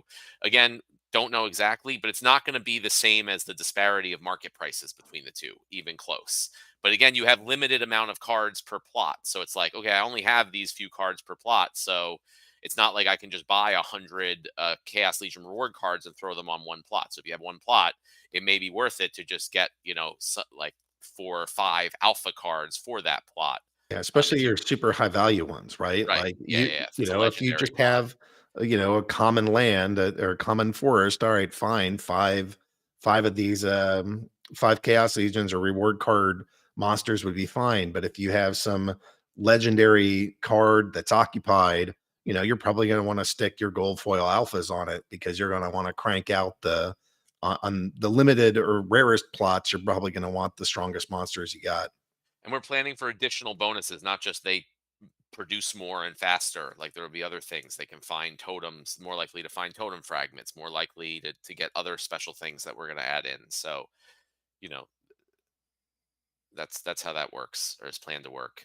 3, can the resources be harvested without a building? Yes, that's how you're going to start, right? Because on day 1, if you don't buy that package, you're not going to have a building. So resources can be harvested. It's just going to be very slow, and that's that like first hump you got to get over, which one of the starter packages takes away. 4, what's the fastest a user could normally construct a building or transport something? Hours, days, weeks. You need to understand the benefit of time crystals, and if an hour saved is worth 50 cents.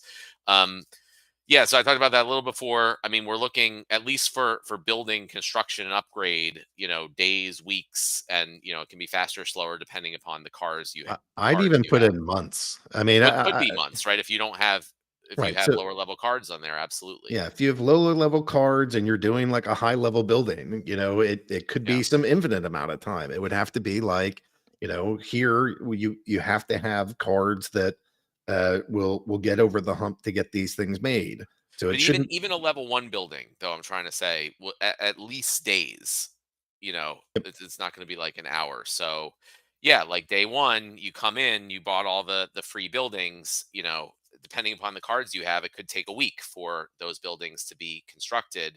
If you have time crystals, you can knock that down and have some number of days advantage over other people. Will they be worth 50 cents? I don't know. That's a guess at this point. That's something we're shooting for. You kind of have to put down a starting number to make everything work out. But I mentioned in the proposal that if that changes, we're going to adjust the package to make sure you get roughly the same, like a 60% discount when it goes live.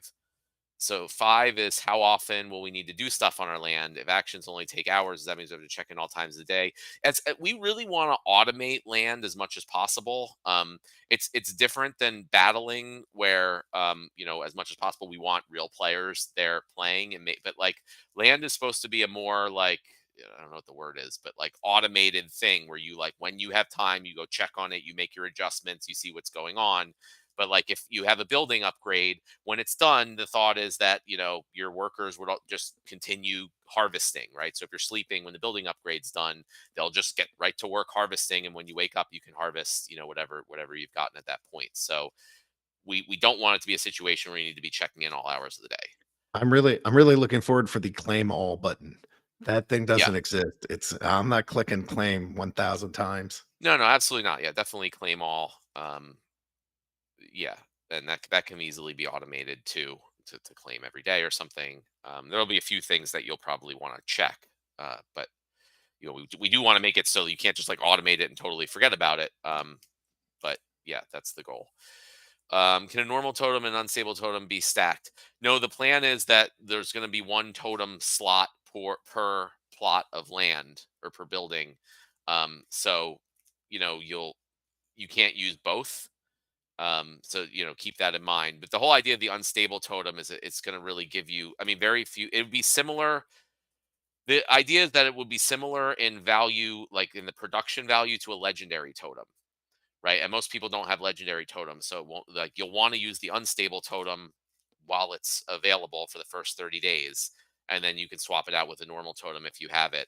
And the reason, some people are like, oh, it's how could you be selling something equivalent to a legendary totem when it's only $10, and legendary totems are like 1,000 plus on the market, and they're so rare. And the reason is because the value of a totem really comes, it grows as you increase your land and increase the building. So if a land plot produces, say, 100 wood, with a level 1 building, and you have a totem that doubles that production, it goes up to 200 wood a day or something. But if you have a max level building that's producing 10,000 wood a day, right, then your totem that doubles production makes that up to 20,000, right? So that's where the totems, that's why the stable totems, the ones you already have, are going to be so much more valuable. That as time goes on and as you increase the production of your plots, they just become more and more and more valuable. But the unstable totems are really more, again, for that beginning period, that first 30 days when there's like a big rush and you kind of got to get over that humps. If you want a boost and an advantage, that seemed reasonable from what we looked at. So number 7, is there a time limit of when these 3 will be available to purchase? Are they forever available? The plan is for them to be available whenever you'll be able to survey your plots. But that's, I don't know. We'll see when we get to surveying, if we or when we get around to like the first phase of land releasing, if we want to say like, hey, these packages are only available until this time. Even if you wait to survey your plots till after that, they won't be available. I think that makes sense. I don't think it makes sense. Again, it's like a pre-sale, so we don't want people to be able to wait until like land is released. So I think it would be a good idea to implement a time limit.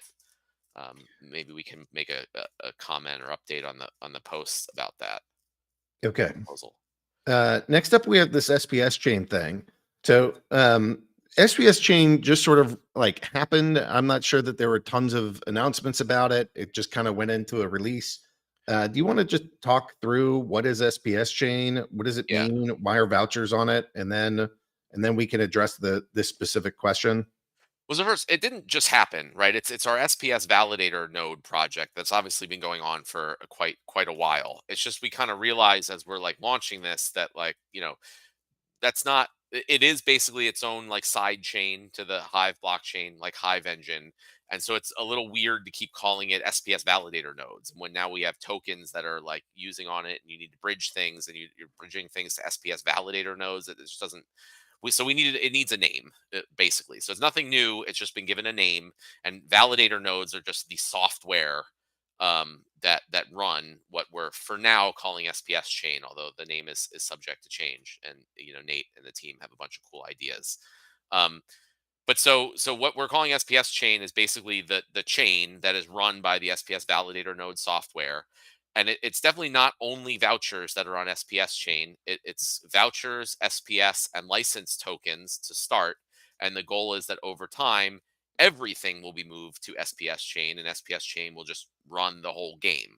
That's going to take a long time. There's a lot of work into doing that. But in the meantime, now there's 2 separate things. So there's the game, which is itself a chain, a side chain on Hive, but that only we run and that we have the code for. And now there's this separate thing, which is SPS chain, which has the validator nodes, and which is in the near future going to be open source, and everyone's going to be able to run it. And so it again, initially it handles vouchers, SPS, and license tokens. The only reason why we needed this voucher bridging solution is because vouchers are a unique case where they are used in the same transaction with tokens in both places. So vouchers are used in the same transaction along with SPS to buy things like Rift Watchers and license nodes. And it's also used in the same transaction as things like DEC in order to buy Chaos Legion packs and things. So in order to process, tokens in a single atomic transaction, they need to be handled by the same set of code, the same chain. So it works. For the SPS token and the license token, you don't need any bridging thing, right? Those are only handled by the SPS chain going forward, and any transactions you do with those are handled on the SPS chain. But vouchers need to be handled on both chains, right? So if you buy Chaos Legion packs, the vouchers need to be handled by the current game software. If you buy Rift Watchers packs, that transaction the vouchers need to be handled by the SPS chain software. So that's why you need to have the tokens in the right place in order to make the purchases. Our hope is that we've made that relatively simple to do. It's again the same thing as using tokens on Hive Engine versus in the game. If you want to use it for a Hive Engine thing, you need to bridge it over there. If you want to use it in the game, you bridge it back there. So same thing. But just want to be clear, like SPS chain is just a new name for what we're calling the actual chain that the validator software is going to run. And the reason that you need to bridge vouchers and not the other tokens is because they're used as part of transactions and kind of in both places.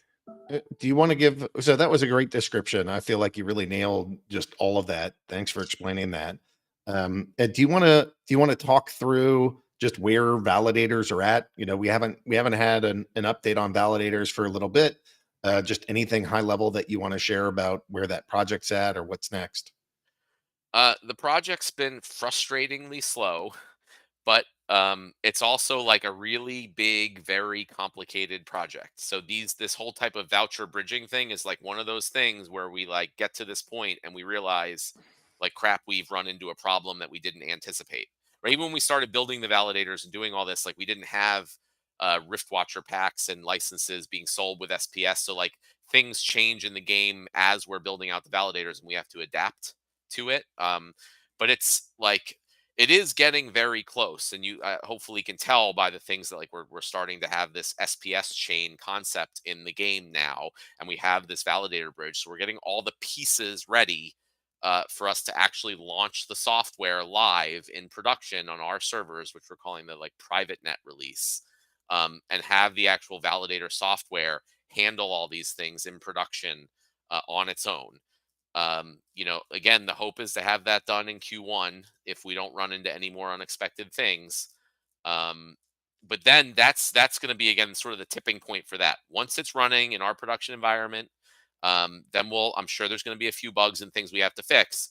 But then it's very, once we fix the bugs and it's running for a little while, it's very easy. We just say, okay, here, everyone else, go try running it and see what happens, right? We start opening it up to everyone else to run.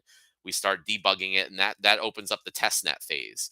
Then once we fix any bugs that are found there, then it goes live, right? And people can vote for the validators, and the software, is no longer controlled by us in any way, shape, or form. So there's just this big hump right now of like making sure all the pieces are in place for us to switch over to SPS chain internally.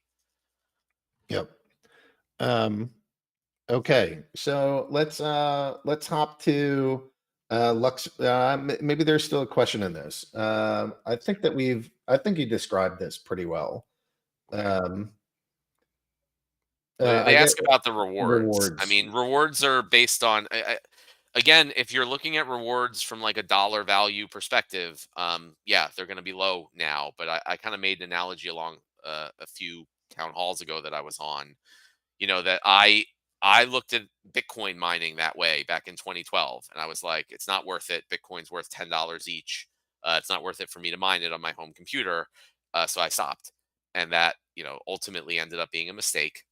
And so that's kind of the way you have to think about these type of rewards. Like if you're looking at it right now in a dollar basis, yeah, you may not be able to get enough rewards to run the servers or whatever that you need.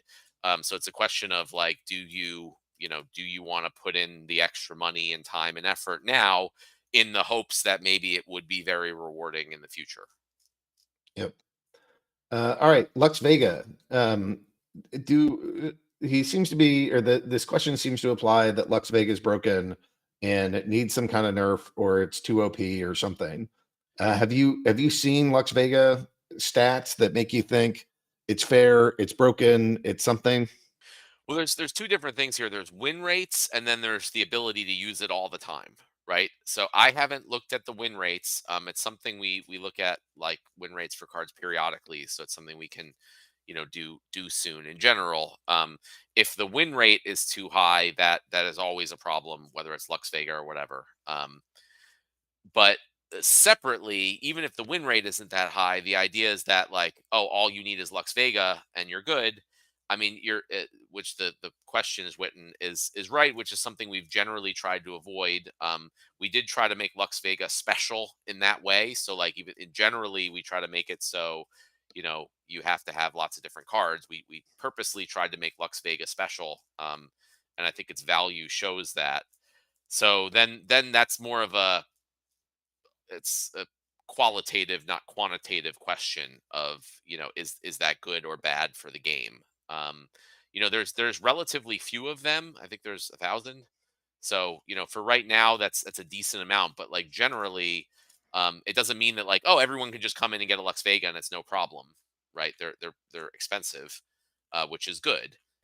So I don't know. That one I don't have an answer on if it's like good or bad. I haven't seen it be a huge problem so far. It's like, yes, it's if you want to do that, if you want to be able to just have Lux Vega and not need all these other summoners, you got to shell out for it, which makes it a valuable card, which is good. But I don't know if it's like too far in that direction or not.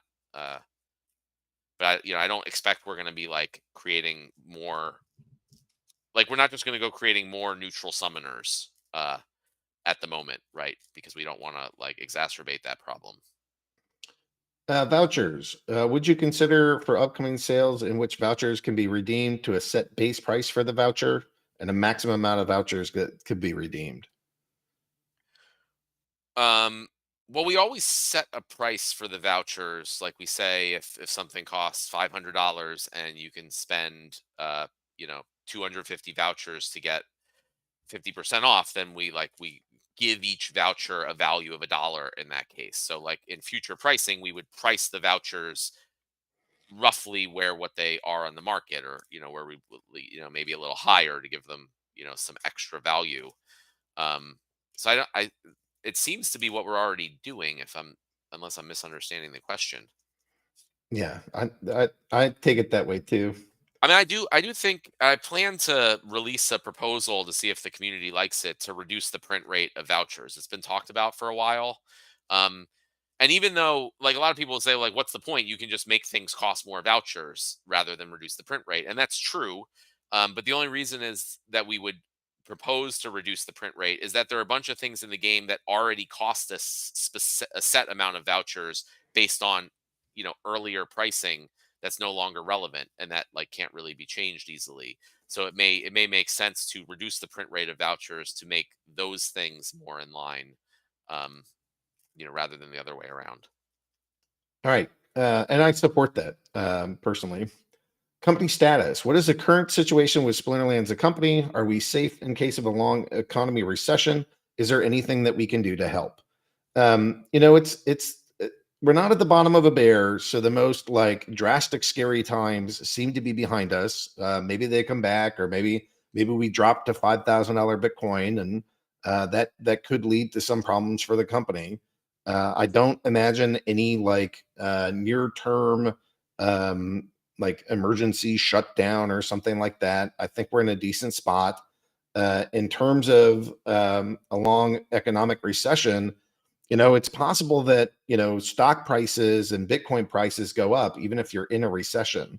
That doesn't always go that way, but I don't think that I'm as worried about a recession as I am just like where crypto prices headed, and how is the specific crypto market doing rather than the meat sack economy, because those two things are not always perfectly correlated.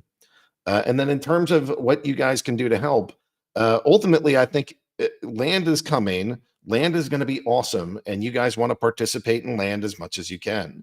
In order to participate in land, I think the best thing that you guys can do is sort of do what Matt's doing, which is buy up reward cards.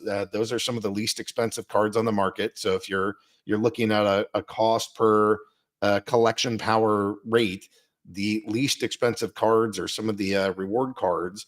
I've been buying them too. I've been trying to bulk out that collection, even though I have a big collection. I'm worried, like Matt's saying, if you got a region, you could need 5,000 maxed out cards. Like that's a lot of cards. And so, some of the least expensive options are these reward cards. Grab those.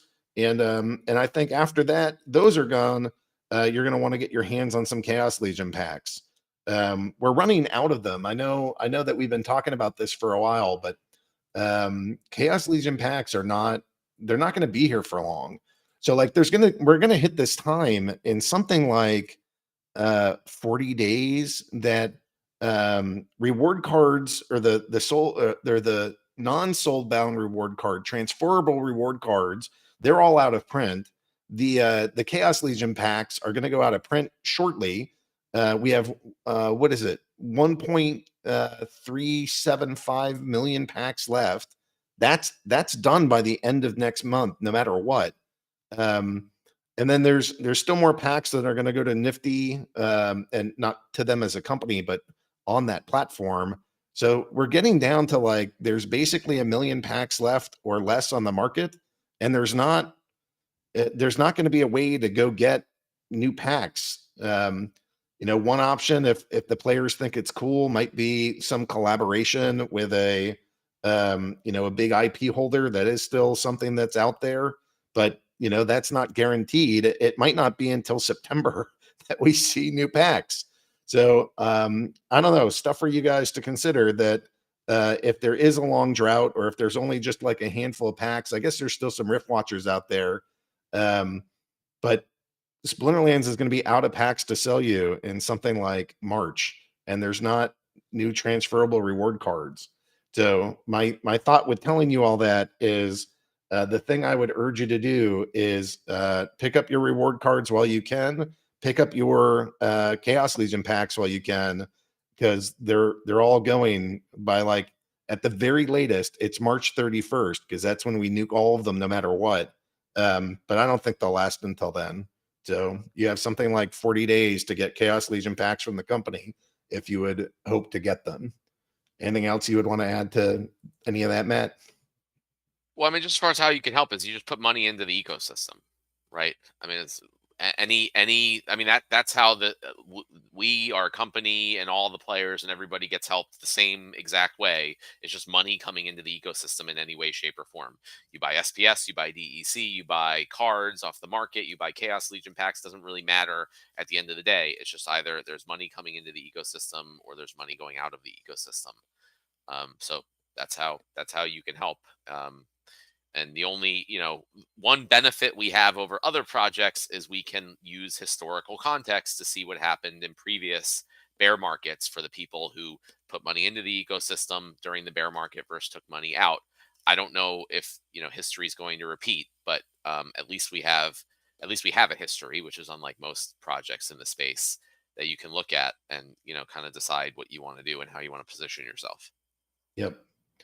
All right. And then regarding recent BUSD Paxos news, what are your thoughts of the team in regard to the 103,000 BUSD DAO holdings?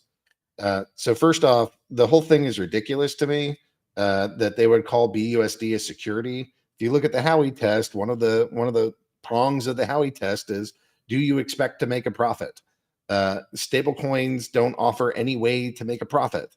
So I don't know how that could ever be considered a security, but governments are going to do whatever governments want to do. If they want to go mess with companies or stop crypto adoption so that they keep their stranglehold on being able to print money at a whim, I would expect them to keep doing things. Whether they're long-term successful, I doubt it, because there's way too many people that are way too passionately involved in this ecosystem for your what is it? Your 20th century governments to keep total control. So it's 100,000 BUSD. I'm not too worried about it. BUSD is still maintaining its peg. They're still, backed 1-to-1. It's not that, BUSD lost all value. It's that they're not allowed to mint anymore currently. So I don't see it as a huge problem. Maybe it switches. Maybe we'd go and buy DEC with that or something. But I don't know. Matt, thoughts? Well, that yeah, if anyone's worried about it, anyone can submit a DAO proposal to do something with it. I'm also not generally worried, as far as it like maintaining its peg and all those things. I mean, stuff can happen, but we can always easily still transact with it, no matter what government agencies say about it. Just on decentralized exchanges. So I'm not too concerned. But I don't know. A lot of people weren't concerned about Terra before that collapsed. Not saying that this is the same, but yeah, if anyone thinks it shouldn't be in BUSD, we can have a DAO proposal and vote it through and switch it to something else. Okay. We're a couple minutes over. I think what I'd like to do is just not do player questions this time. We're a little bit over, and we got a release tomorrow and things are happening. So I kind of think that today is a day that normally I would go over, as much as an hour, but I don't think this is a good fit for that. So let's end it here. I want to thank everybody for being part of the town hall. Matt, thanks for coming on to answer some questions. Yeah, we got some good feedback about land and about these packages, some timelines. Thanks to Weirdbeard and InvestyGator and Nate showing us some eye candy, talking about the guilds and the tournaments. Thanks for telling us what's happening with the projects and the releases. So thanks everybody. Appreciate your time. And Splinterlands is doing everything we can to make sure that this thing is getting as big as possible, and that your whole body and your whole being is saying, I need more cards. And that's where we're going. I would like to remind everybody too that if you do have questions that weren't answered today, as you see, we get through the pre-sorted questions every single week. So just leave it here in the town hall tomorrow. Come to the town hall chat, put them in there, and Isaiah will lovingly collect them all up and put them on the pre-sorted questions for next week. Yep. Happy to do it. All right. Thanks, guys. Appreciate your time, and we'll see you next time.